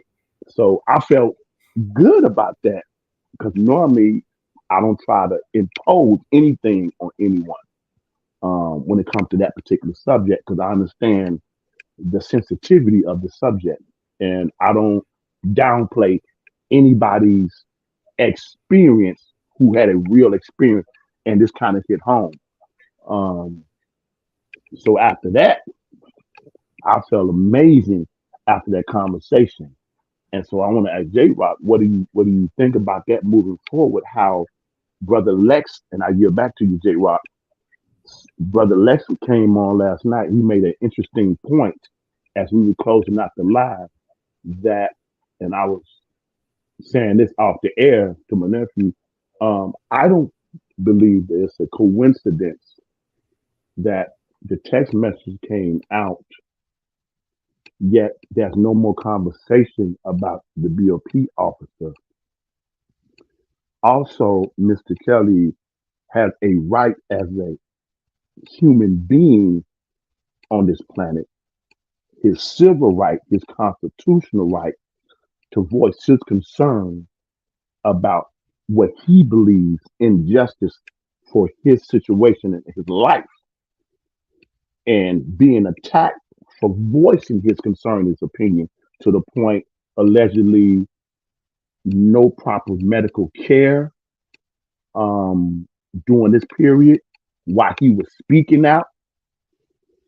And then death happens, then text message comes out, no longer about the BOP officer, when he finally been to speak out, and how the tension has been, well, the attention is being shifted. And I wanted to make a suggestion that, is it possible that we can get back to the core focus of what we came in this about. And I yield back. Yield back to you, nephew. Well, first of all, shout out to Big Bob for having me on once again. You know, Dean, I see what's up with you. And I see we got another party. We got Uncle Ray in here, man. We got another party crash here. Another party crash in here. Ray up in here. And Uncle Ray in here. What up, Uncle Ray? What up, Uncle Ray, man? Bless you, Uncle Ray. Thank you, Bye. Finish. We're gonna have speak, Brother Ray. We waiting to hear what you got to say, Brother Ray. And also too, shout out to you, Muse, as well, for the introduction. I think it's a very interesting thing that you mentioned. Talked about the rapport you had with your neighbor's wife, and then she opened up the door with the discussion. See, the funny thing about that is, whenever you drop information on somebody that they have no idea about, it stops them in their tracks. It's like, wait a minute. Since when did this happen?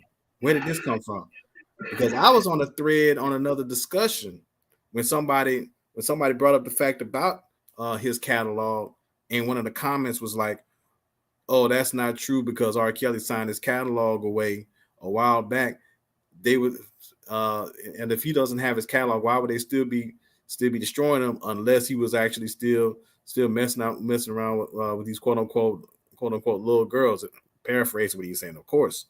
Then I came back. Then I answered him and I said false, because there was a copyright law that was put in place back in 1978, and 35 years after its inception, as of 2013. Producers, writers, songwriters would wind up getting their rights reverted back to them, whether they recouped, whether the record label recouped, did not recoup, or signed their rights away. Those rights and their music would be reverted back to them. And as of right now, R. Kelly is on deck to have all of his back. So now, like Johnny Gill on the New Jack City soundtrack, I'm still waiting, and I have not had a response from that yet. And I'm sorry, J. Rob. What do you mean when you just say what you just said about the Johnny Gill soundtrack? Johnny Gill had a song called "I'm Still Waiting" on the New Jack City soundtrack. So that's what I'm doing. I'm still waiting for a response. Okay, I don't even remember. Okay. And that's what I mean about that. However, I want to go back to what Big Vi said a little while ago, because I was kind of listening and I was trying to pull some information up also. Okay. Big Vi, you mentioned about how I always said that people who have been speaking ill about R. Kelly it seems like ever since they've been doing that, they've been catching their own private hell. Mm-hmm.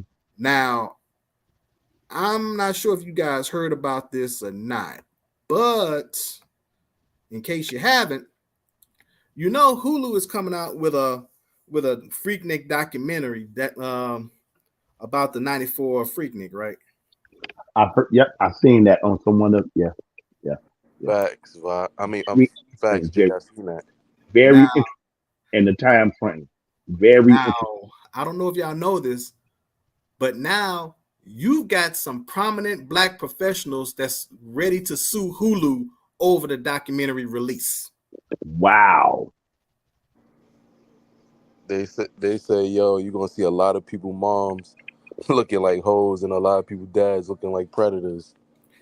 Now, I bring that up because of this. Allegedly, nephew, Dean. Yeah, facts. Allegedly, my bad. I always protect my nephew platform. Always. Now here's a little bit. Now here's a snippet of an article on here that said that prominent Black professionals are suing Hulu over the '94 Freaknik documentary release. And it said the release of Hulu's documentary about the '94 Freaknik celebrating its upcoming 30th anniversary has Gen Xers up in arms. Many of the 90s college students are now in their 40s and 50s and are in the prime of their careers.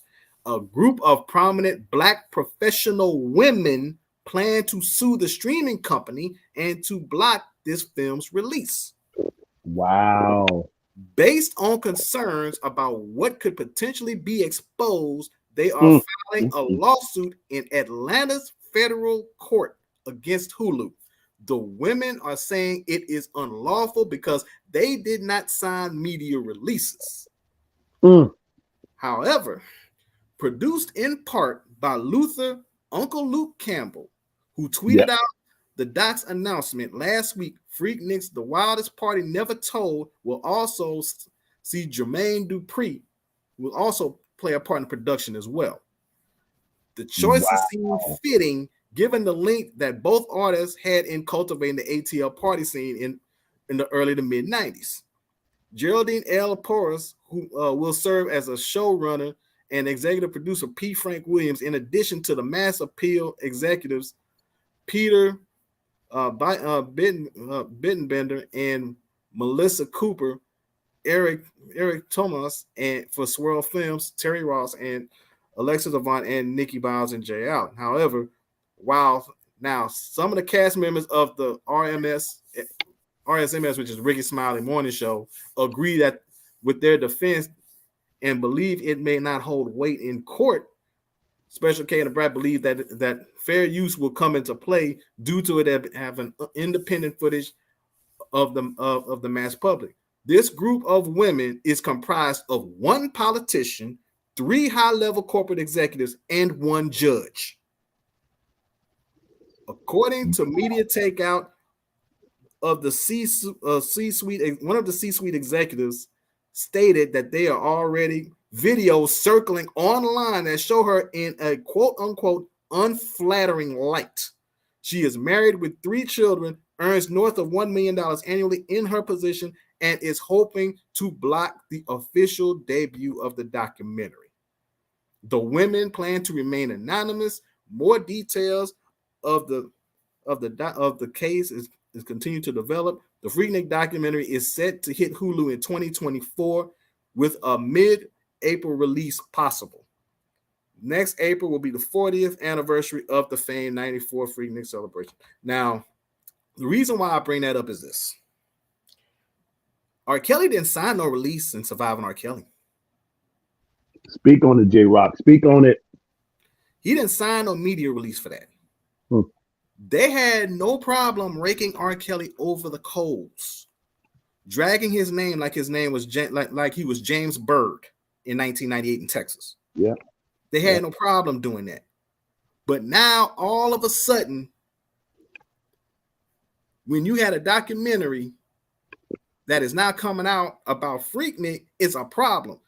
When your boy Tim Savage, which actually one of the good things he's actually said was the fact that Lifetime knew them women was lying and they paid $3, $4, $5 million and it was too late to edit that shit out and they still ran with it anyway. Correct. He did say that. Correct. Now, we are now going forward with this, and you got 3 executives, a politician, and a judge. Anybody on the panel or in the chat want to make a little bet that these 5 women may have had some type of hand in R. Kelly's current situation right now? I can go with that train of thought. Yeah, I definitely can. I definitely can. But it is now all of a sudden a problem when now the wolf is knocking at their door. But you know what? I yield back. I see Uncle Ray in the building. Let Ray get your spiel in. What's going on with you? Welcome, Brother Ray. Give us something in that crock pot. What you cooking in that crock pot? Oh, nothing, man. I was sitting here, man, on my radio station, listening to them guys over there in Hawaii talking. Yeah, man. Hope everybody had a great Easter and all that. But I like to listen a lot. But man, it's sad the way all this done went down. And like I was saying about Cheryl Mack, she should be locked up too. Her ass should be locked up, just like the rest of them. Totally agree. But I'm gonna kind of skip a little bit. Is that something that puzzles me about a lot of these people that always talking about R. Kelly have a pass. What kind of damn pass? What, a pass to go somewhere because he's a celebrity? But that man ain't never had a damn pass of no criminal mischiefs. No, sir. No, sir. Yeah, he ain't never had a damn ticket. No, sir. He has respect for the law. He has definitely respect and honor for the law. Yeah.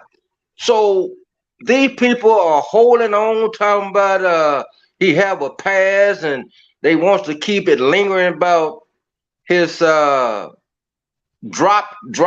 not drop. The appropriate word is acquitted case. So why are they holding on to that? That's zero. Because regardless of what anybody, it was acquitted. He was involved, because he had a case, but he was acquitted. Right.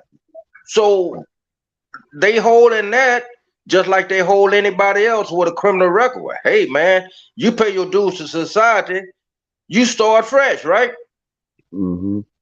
This man was acquitted. So why do you keep talking about he got a past history of messing with young teenage girls, underage girls? Get the fuck out of here.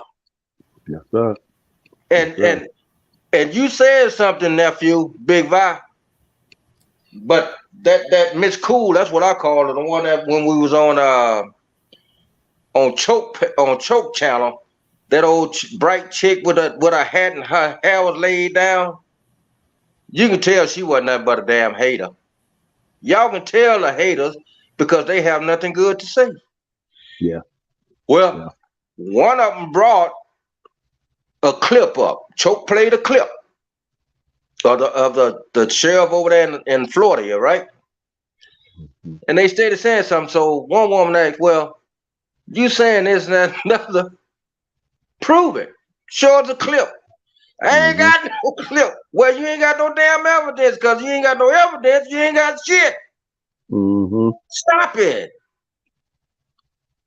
They just trying to do just like Tim. Because see, Tim can say this, hey, he said, well, the case ought to be real. Fuck that. Excuse me, nephew, but I'm going to have to keep it real. The hell with all that. Open up a case. Like I told his allegedly so-called cuz. And I went on his channel. I said, man, it's okay for you to give Tim his props by stepping up and talking about the case. I say, but damn, open up some case. Man, the dude been drugged through the mud publicly, injustice, social media, news media. Why take chaos through all that shit again? Drop that goddamn case and let that man walk. Yes. What the hell talking about opening up some damn case? Damn, opening up some fucking case. Case closed, let his ass up out that place. I concur. Yeah. You got all these damn nutty buddies wants to just say something because they got hate for a man, or they putting all the goddamn hurt on Kels because they been hurt by somebody else. Kels ain't reliable for what went on in your damn life. Speak on it, my brother. Elaborate on that. Let that breathe and elaborate on that. Shit. Because the thing is, man, we all have done some things in our life. Yes, sir. We'll never be perfect. We all done had 2, 3, 4 girlfriends on the side. It's not against the law. They fail to realize, man, regardless how deep you are in your feelings about anything, what you do and what you will not do, what you like and don't like, doesn't mean for everybody have to go along with your scenario that satisfy you. It's not against the law for chaos to like younger women. Younger women like older men. Older men like older women. Older women like younger men. So what the hell is different? Yes, sir. It's nothing wrong. As long as nobody is breaking the damn law. And the law is what put the damn law in the book. Right. and no one is being hurt, and no one is being taken advantage of, and it's been all consensual. Each party know what they're getting into, and it's been presented at the table. Yet society says, from a moral perspective, which is founded in a personal opinion, you can't make that the law, though. You can't make that the law because of your personal belief system and how you was brought up and you was raised. That is sacred and that is wonderful. Yet you can't take that and let that gaslight you and trigger you because you see something that's outside of maybe your, what's the word, Uncle Ray, in the politician vernacular, conservative upbringing and pedigree. It is not fair for you to, an individual, to take that particular moral perspective and pronounce judgment and try to twist it and make a law crime out of it. And also, on our year back, well, he stated all ages. People got a fixation. I don't know what it is, Brother J Rock, with this particular young adult age bracket. But one thing I want to say, and I'm finna yield back, and I think we need to keep on mentioning it because it speaks volumes, Brother J Rock. And I want you to answer this question, Brother J Rock, as you go into your next thought. How long, even in the dating age and all of that, just all together, was Mr. Kelly with the mother of his 3 children? One woman that he has 3 children by. There's 2 individuals in the entertainment industry that I can mention. One is a rapper. Listen to his music. Don't hate, ain't got nothing negative to say about it. Got kids all over the place.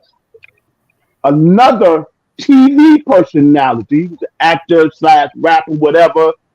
She knew what I'm talking about. I'm gonna leave that there. Kids all over the place. The selective outrage, how people pick and choose their different life, is not fair, and that's not how the law works. There's an NBA player, a lot of kids. He retired from back in the day. Not gonna say the team he's on because you know what I'm talking about. A lot of children. No disrespect by anything. Don't know how that came about. Ain't touching none of that. My point is, what is the fixation, in the words of Miss Bonjean, that you all have for this one human in this entire earth history, that y'all have forgot about the Arab slave trade and so many other atrocious and horrible things that has happened in this earth history, where you think this one human is the cause of everything that is sinful and negative that's entered this earth realm. Because every time this man's name is mentioned on this case and anything surrounding that, y'all individuals address it in such a way that they are divinely innocent and holy and totally free. And any woman, any person that's born of a woman on this planet Earth, your very nature is sinful and corrupt. You have to go on the journey of life and inquire and come into an awakening of the spiritual of the Creator, so that your very nature, tendency to do wrong, make a mistake, miss the mark, don't control and dictate the course of your life. You have to continue to learn and understand and inquire about trial and error to feed on goodness and stay away from badness. And I yield back. Well, there was a lot of badness around Kels. But one of the things, man, they took advantage of was his illiteracy. Because if Kels had some education on some of the stuff, a lot of shit wouldn't be getting by like it did. But the thing is, illiteracy or not, you hire people to do a job and you have trust in them people, and they betrayed him for their advantage. Yes, sir. Yes, sir. Ray, that's what happened there, you know. Uncle Ray, you are right about that. I just want to address that part real quick. You are absolutely right as far as the illiteracy part and the people that he should hire that's supposed to have his best interests. You're absolutely right about that part also. But they did undermine some of his opportunity to try to get some of that better understanding, because Aaliyah was actually teaching R. Kelly how to read on the low. Yes, sir. Yes. When Barry Hankerson found out about that, he got pissed. Yes, sir. So then you got to go through the thought process in Barry's mind, like, now what can I do to actually figure out a way to split them up while at the same time control R. Kelly and still have my thumb under Aaliyah? What can I do? Oh, I know. How about I go ahead and create a marriage scandal and then go ahead and have a way to have a marriage certificate drawn up, so that way I can tell people I didn't really know that the marriage was going to go this far, and I can set it up, because knowing R. Kelly was on tour and he'd be back up in Chicago because his little incident in Lafayette, Louisiana, which, by the way, nobody seems to know about, even people in Chicago, and I'm still amazed about that shit.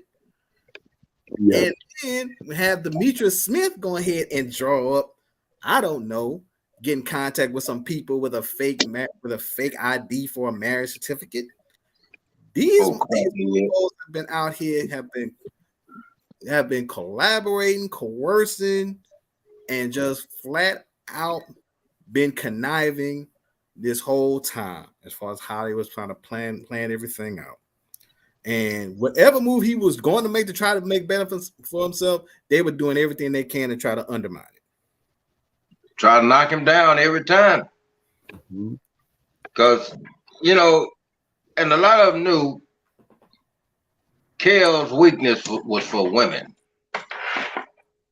And which the thing is, it's a man's preference what they want, how many they want. But what I said about the weakness, he was too damn nice. Yeah, he admitted that himself. Can I interject? I have to interject this. I apologize. I deeply apologize, lady. I know she's coming in. Brother Wade, I have to apologize. I deeply apologize. People need to understand and go back to that. I don't know if it was a pond or a lake, nephew, where Mr. Kelly was a young lad and a little girl of his peers was drowning, and that was nothing he was able to do. That damaged him and scarred him for a very long time. If you get a particular book, you know about that particular guy who, you know, was trying to do some things, told if you ever say anything, who you got to understand. Then when you move up to the record label, you got to understand the vision that the record labels have. They do it today. Let me sidestep real fast. The reason why you don't hear conscious rap is a reason for that. J Rock know what I'm talking about, and I'll keep moving on. The record label has a vision.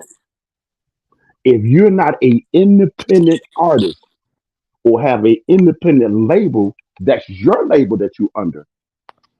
You don't have total say-so completely on the lyrics that you put together, the material that you put out that has to go through a process finalization from the record label, because you on their label affecting their brand. You have to adhere to that. So if another artist on your label says something that morally you find offensive and out of order and disrespectful and vile, you are not even permitted to say a word or say anything in public against that, because you are the same record label. So whatever the vision is for that particular artist that the label has in mind, J-Rock, you correct me if I'm wrong, and I will humbly, respectfully apologize. You see what my train of thought is, and I yield back.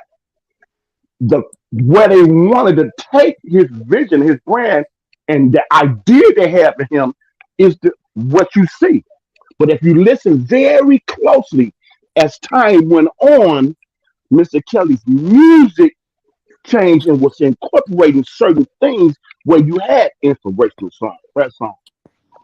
I believe, correct me if I'm wrong, J-Rock, certain things really intensified when those particular concepts of album or songs came out to address not your average, if you've seen when he first started, the bump and grab. You see where I'm at, J-Rock, and I yield back to you, J-Rock. I yield back.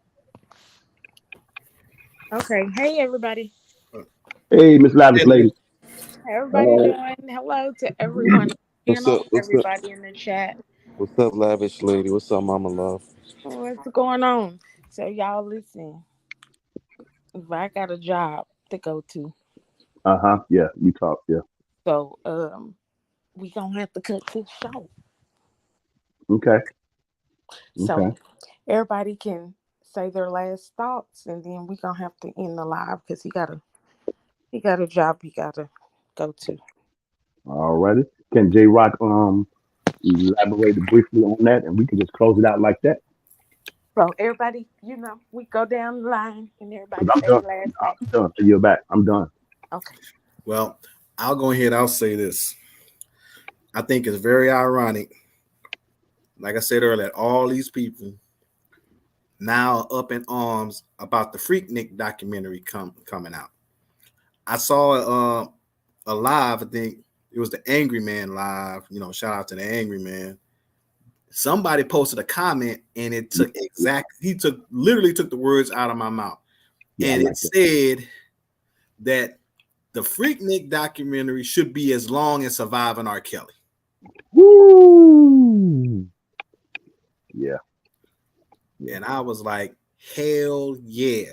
Yeah, My thing is, and I said this, my thing is this.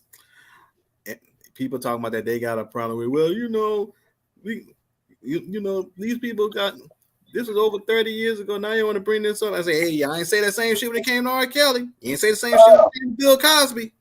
Say now, that. It's a problem. Say that. I say energy.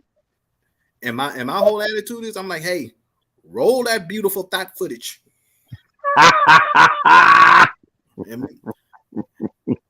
and I'll close my remarks on that point. Yes, sir. Yes, sir. Well, I appreciate everybody listening and letting me in, and I don't have too good internet, so that's why I've been going in and out. Anytime, yeah, man. Ray, anytime. This is so much, and I can understand people's feelings if they've been through something, a loved one or something, but it's one thing everybody have to look at, and that's facts. It's not about your deep feelings, which we agree and disagree. But the thing is, it's still facts, proof, evidence. And that was supposed to make a case. And the thing is about this case, Judge, I say it like this: long neck, wrinkle face, Judge Anne Marie Dudley. That's just what I call her. Long neck, wrinkle face, Judge Anne Marie Dudley. Damn, that's better than what She's the ringleader. She's the ringleader because had her let Bungie present all the evidence that was presented to the jury, they would not have convicted Kelly. I guarantee you. If they'd have listened to a lot of these phone records, not guilty, not guilty, not guilty, not guilty. Because you don't lie to people, man. And I even post on Facebook, a lot of females, a lot of males today, man, they look so developed, you can't tell if they're young or not. So if they would want to be with a grown man or with a grown woman, hey, you need to present yourself, well, hey, I'm this age, and then they say, well, okay, well, I'm going to go along with it. That's cool. We keep it on the down low. Or, hell no, get the hell up out of here. You ain't finna have me locked up. But as we see, mama coerced, and daddy, he had some shit to do with it. Ain't nowhere in the hell anybody's daughter gonna be gone and daddy don't know nothing about it. Come on, kick rocks, man. Mm-hmm. Y'all take care, and I appreciate it. Y'all have a great night. All right, Uncle Ray. You too, Uncle Ray. And Uncle Ray, let's not also forget who was representing the Clarys in this whole proceeding was an attorney by the name of Dripping Jews. Oh, Dripping Jews, couch destroying Tim Savage. Dripping juice. Yeah, dripping that old Jerry curl juice. Y'all keep it going. Don't leave yet. Don't leave yet. Y'all keep it going for a minute. Keep it going. Now he want to crawfish. Well, I give him his little kudos about saying, yeah, R. Kelly ain't 100% guilty.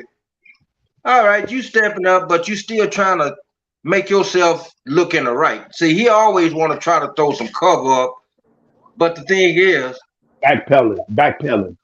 Yeah, he's part of it. Thank you. He's part of it, but like I say, the so-called cuz, well, don't give it an evidence, or don't give it a props. Man, what the hell is you talking about?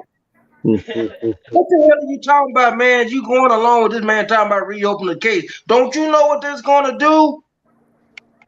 If this case reopened, kick the case out. Why drag this man through the mud? He been drugged through hell enough. Total acquittal. You know what? The only reason why I would even entertain reopening the case for one reason is if I could have Cheryl Mack and Tamara Simmons on the stand. All right. I would too. And they're gonna have to come with new charges.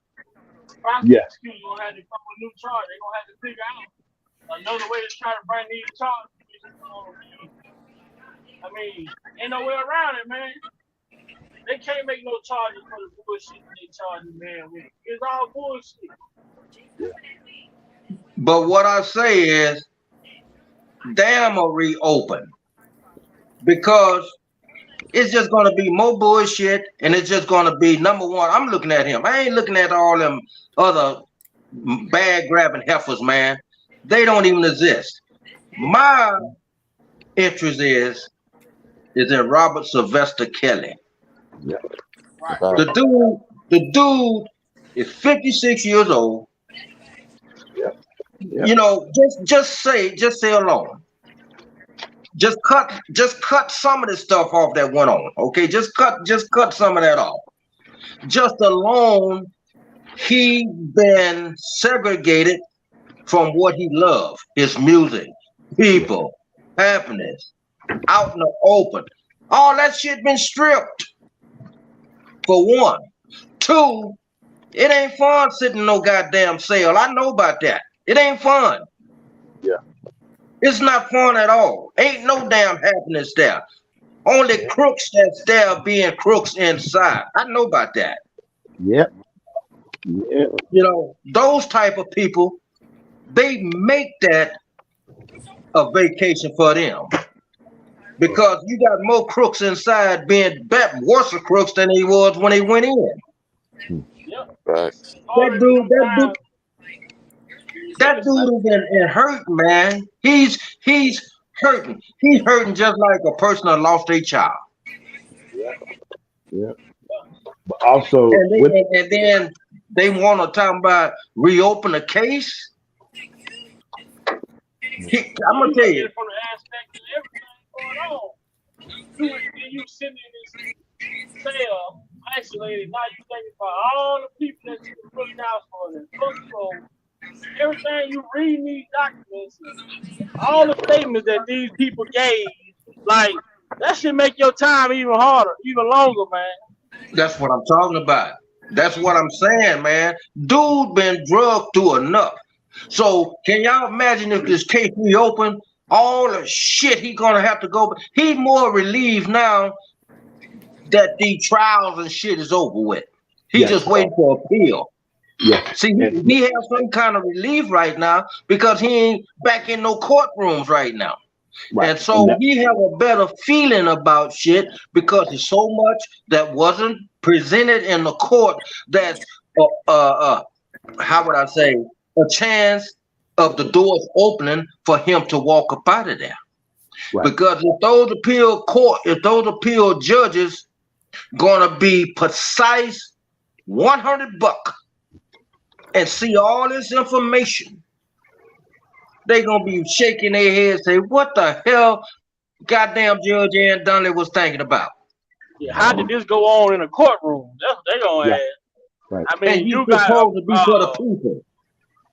Yep. Brady violation within itself when the prosecutors withholding exculpatory evidence that can show the defendant is innocent, purposely keeping that information away.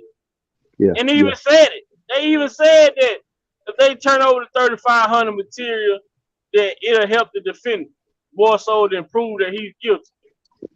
Right. They weren't expecting that far. They expected him to take a plea deal.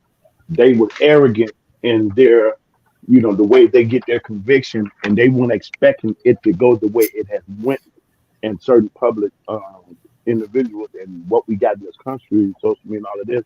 Even though you got those who are on the other side doing whatever they're doing, but you also got people bringing the truth and exposing because they're not being biased. They just want to show injustice and something they add up. They were not calculating all of that.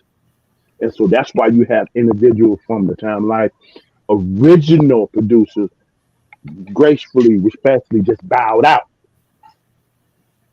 Well, the thing is, there was just too much violations done. Just alone of violations. Human rights violations. Right. Yeah. Just a violation. It's so many, but you can just take 4 fingers of it. Just 4 fingers will throw that case out.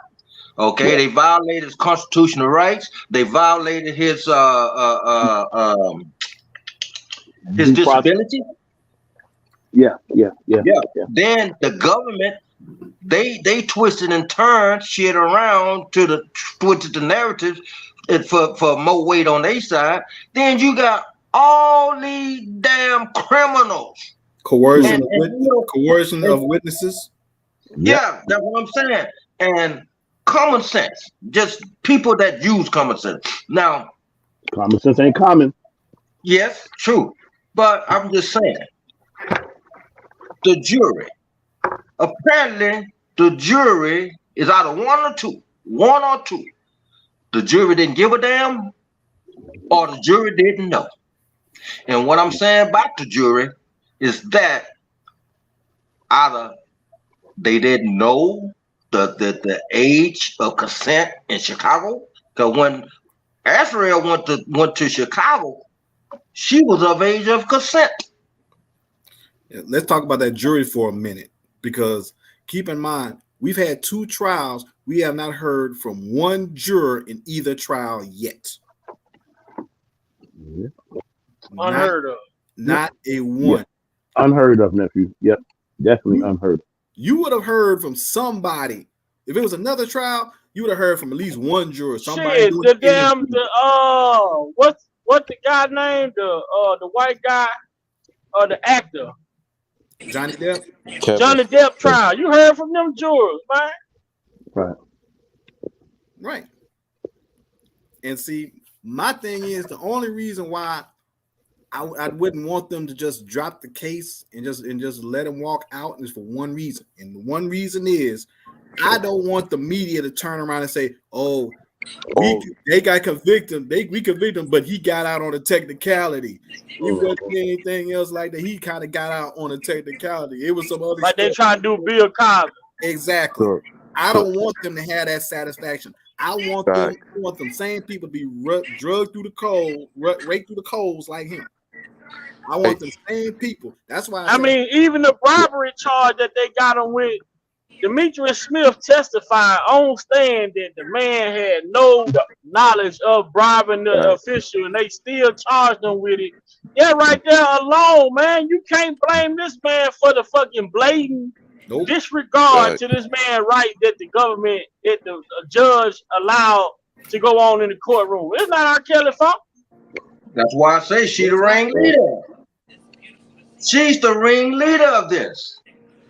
Because she has the authority, the power to say, no, this ain't happening like this.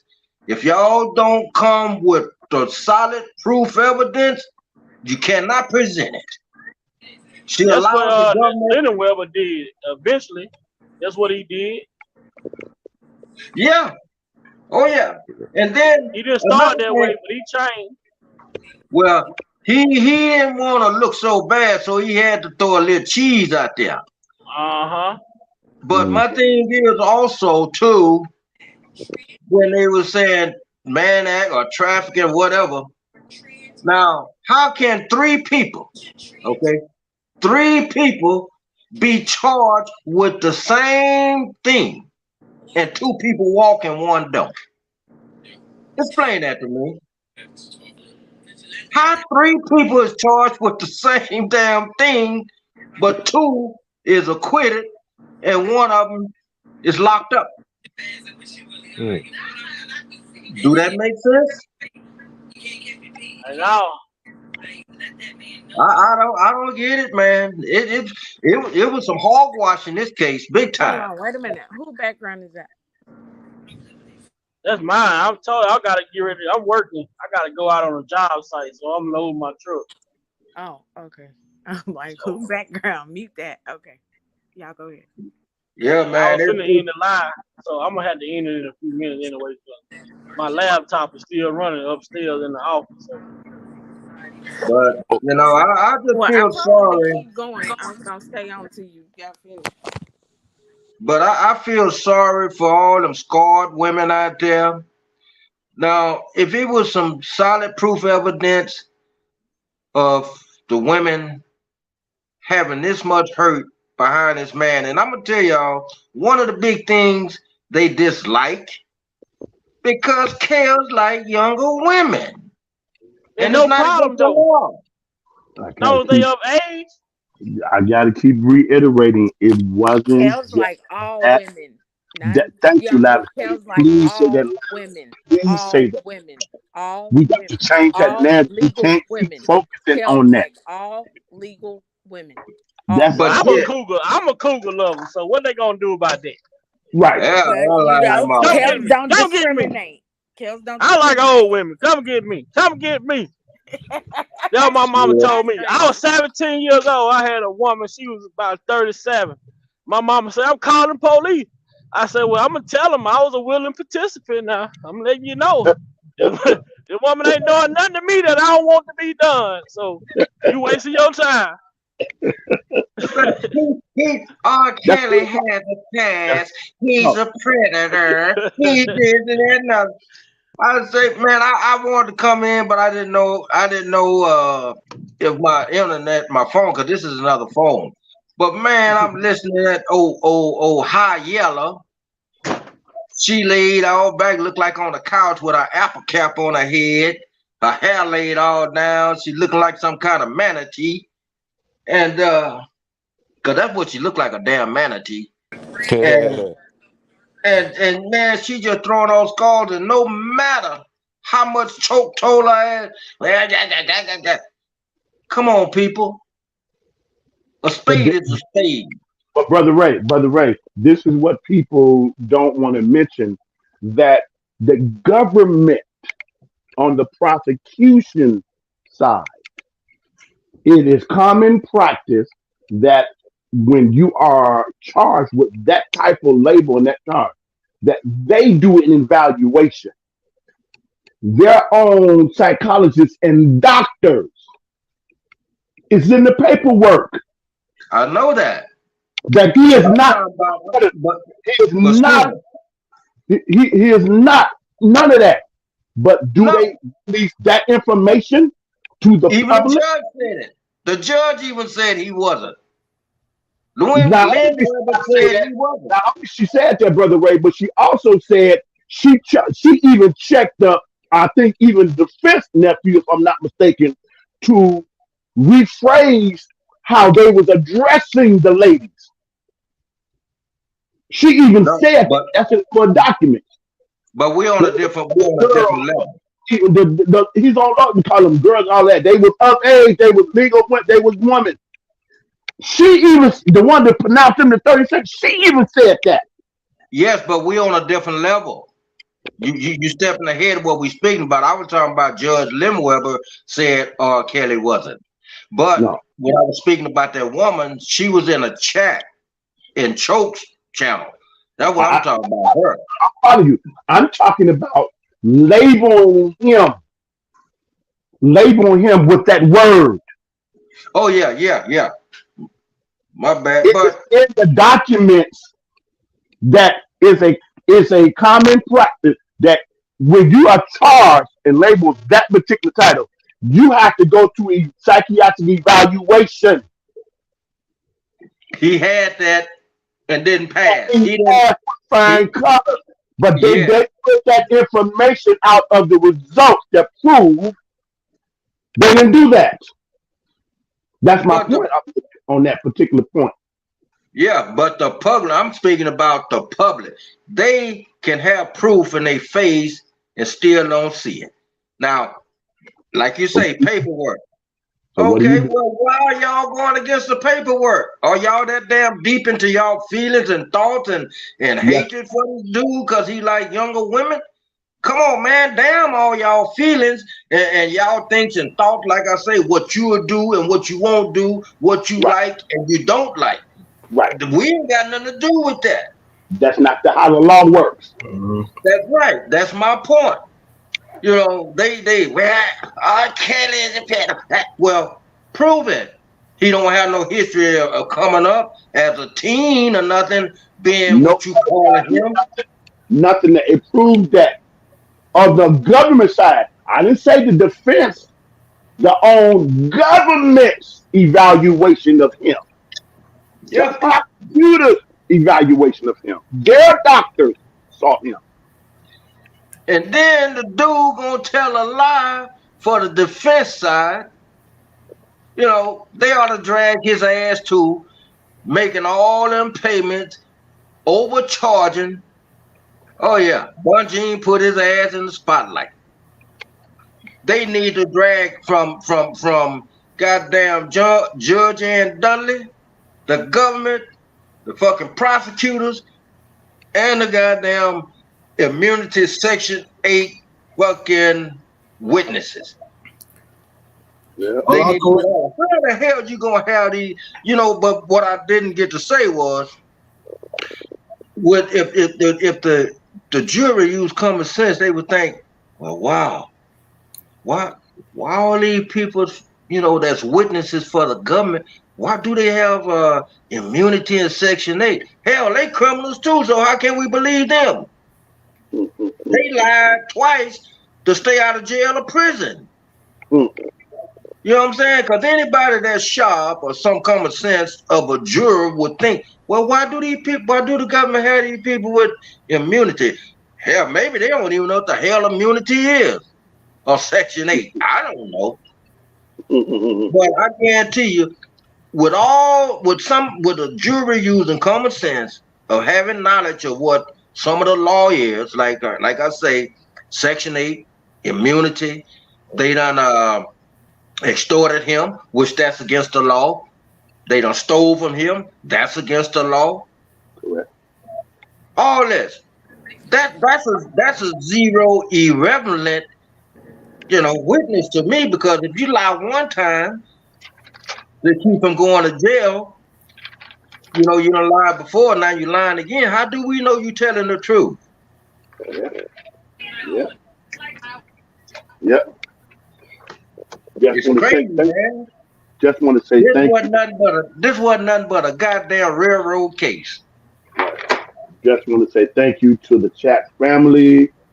Thank you for all the extinguished guests on the platform. This has been a phenomenal live.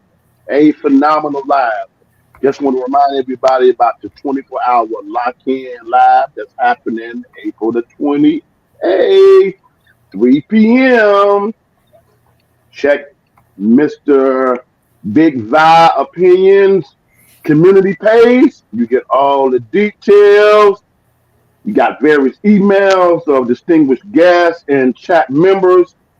We want to be blessing and continue to lift not only Brother Kelly up in prayer and his children and his family, but also Miss Bonjean, who has lost her father, and she's going through a grieving process with her family. We just want to continue to lift her up and thank God for a phenomenal job that she has done, but also send positive vibes her way of encouragement while she's going through this trying time. Nephew Vibe is on his, is set now. He's ready to kick on in at the location. Nephew is in your hands, and we all yield back. Bless you for allowing God to utilize you for such a time as this. This is not easy. This takes some very good, strong character, and you definitely have a relationship with God to have the courage to step out and do such a thing as this for this particular case, and not just this case, but anyone that we see in our community who are facing any type of injustice and wrongdoing. We have the right as a human being to stand up and say, that is not right, that is not fair, and we have a right to voice our opinion. And I yield back to your nephew. Bless you and God bless you. All right, y'all take care. I'm going to ease up out of here, and y'all have a good night. All right. You too. Good night. Thanks to everyone that came on the panel, chat. Y'all have a good night. Remember, R. Kelly. Everybody stay safe. Be blessed. Have a good weekend. All right.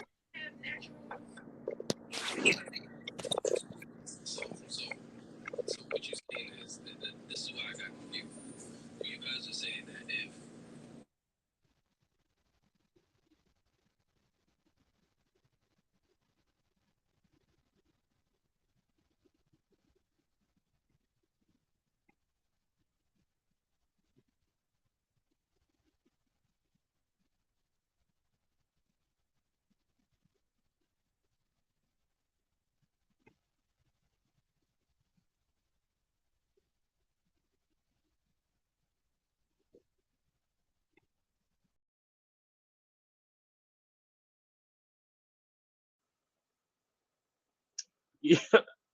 Oh, everybody gone. Oh, Lavish Lady still here. I'm about to go.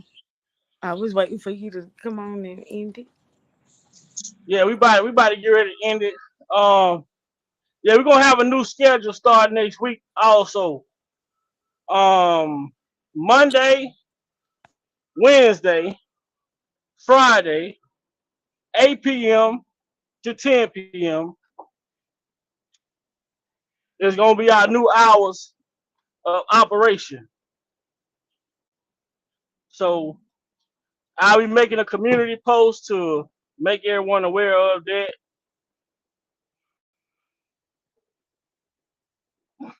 Make everyone aware. Starting next Monday, we're gonna be doing our lives will be on Mondays, Wednesdays, and Fridays, 8 p.m. till 10 p.m. We still got the 24-hour live coming up, so don't forget, y'all. Make sure y'all be ready. Make sure y'all be locked in, ready to go for that.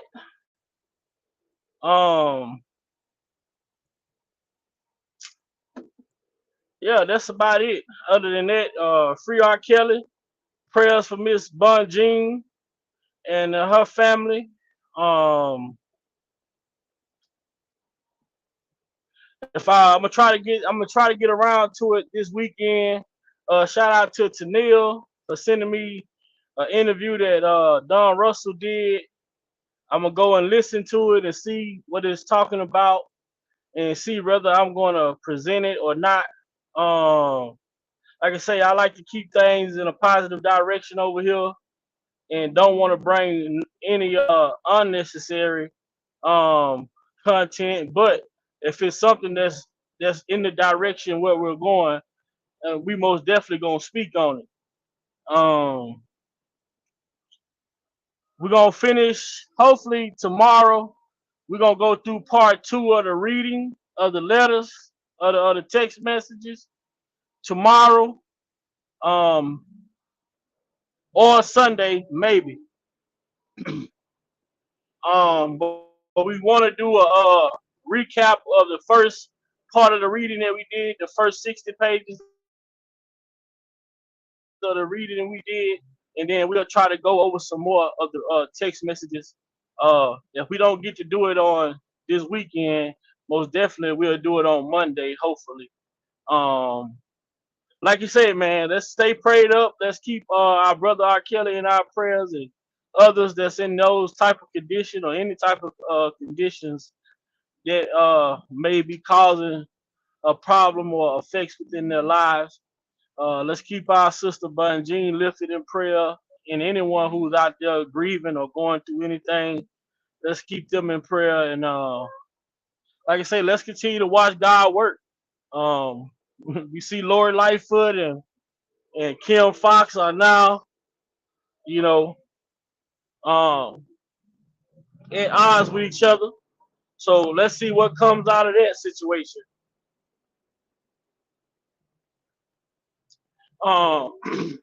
Think also the brother Ronnie Bo. I seen that he dropped a free R. Kelly song. Have to go and check that out and see what it's about. What else do I have for update?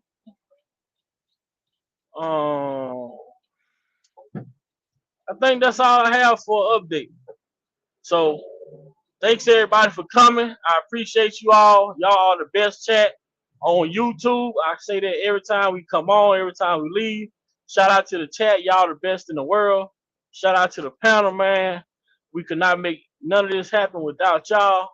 I salute y'all and thank y'all for sharing y'all time and spending it with me. Shout out to Muse, Dean, Uncle Ray. Most definitely, Uncle Ray, you most definitely welcome anytime we on the live. Classy, Lavish, Lil Mac, J-Rock, Lex, I salute all y'all. Even the ones that wasn't here. Derek, Progress, Sir Miguel, salute to them guys, because I know if they wasn't here, they was watching somewhere. I think that was it. All right, with that being said, y'all be blessed, have a blessed day, and we're gonna continue to do what we do best, and that's put out positive content. This Lavish Lady, talk to you later. Until next time, peace out. Good night, everybody.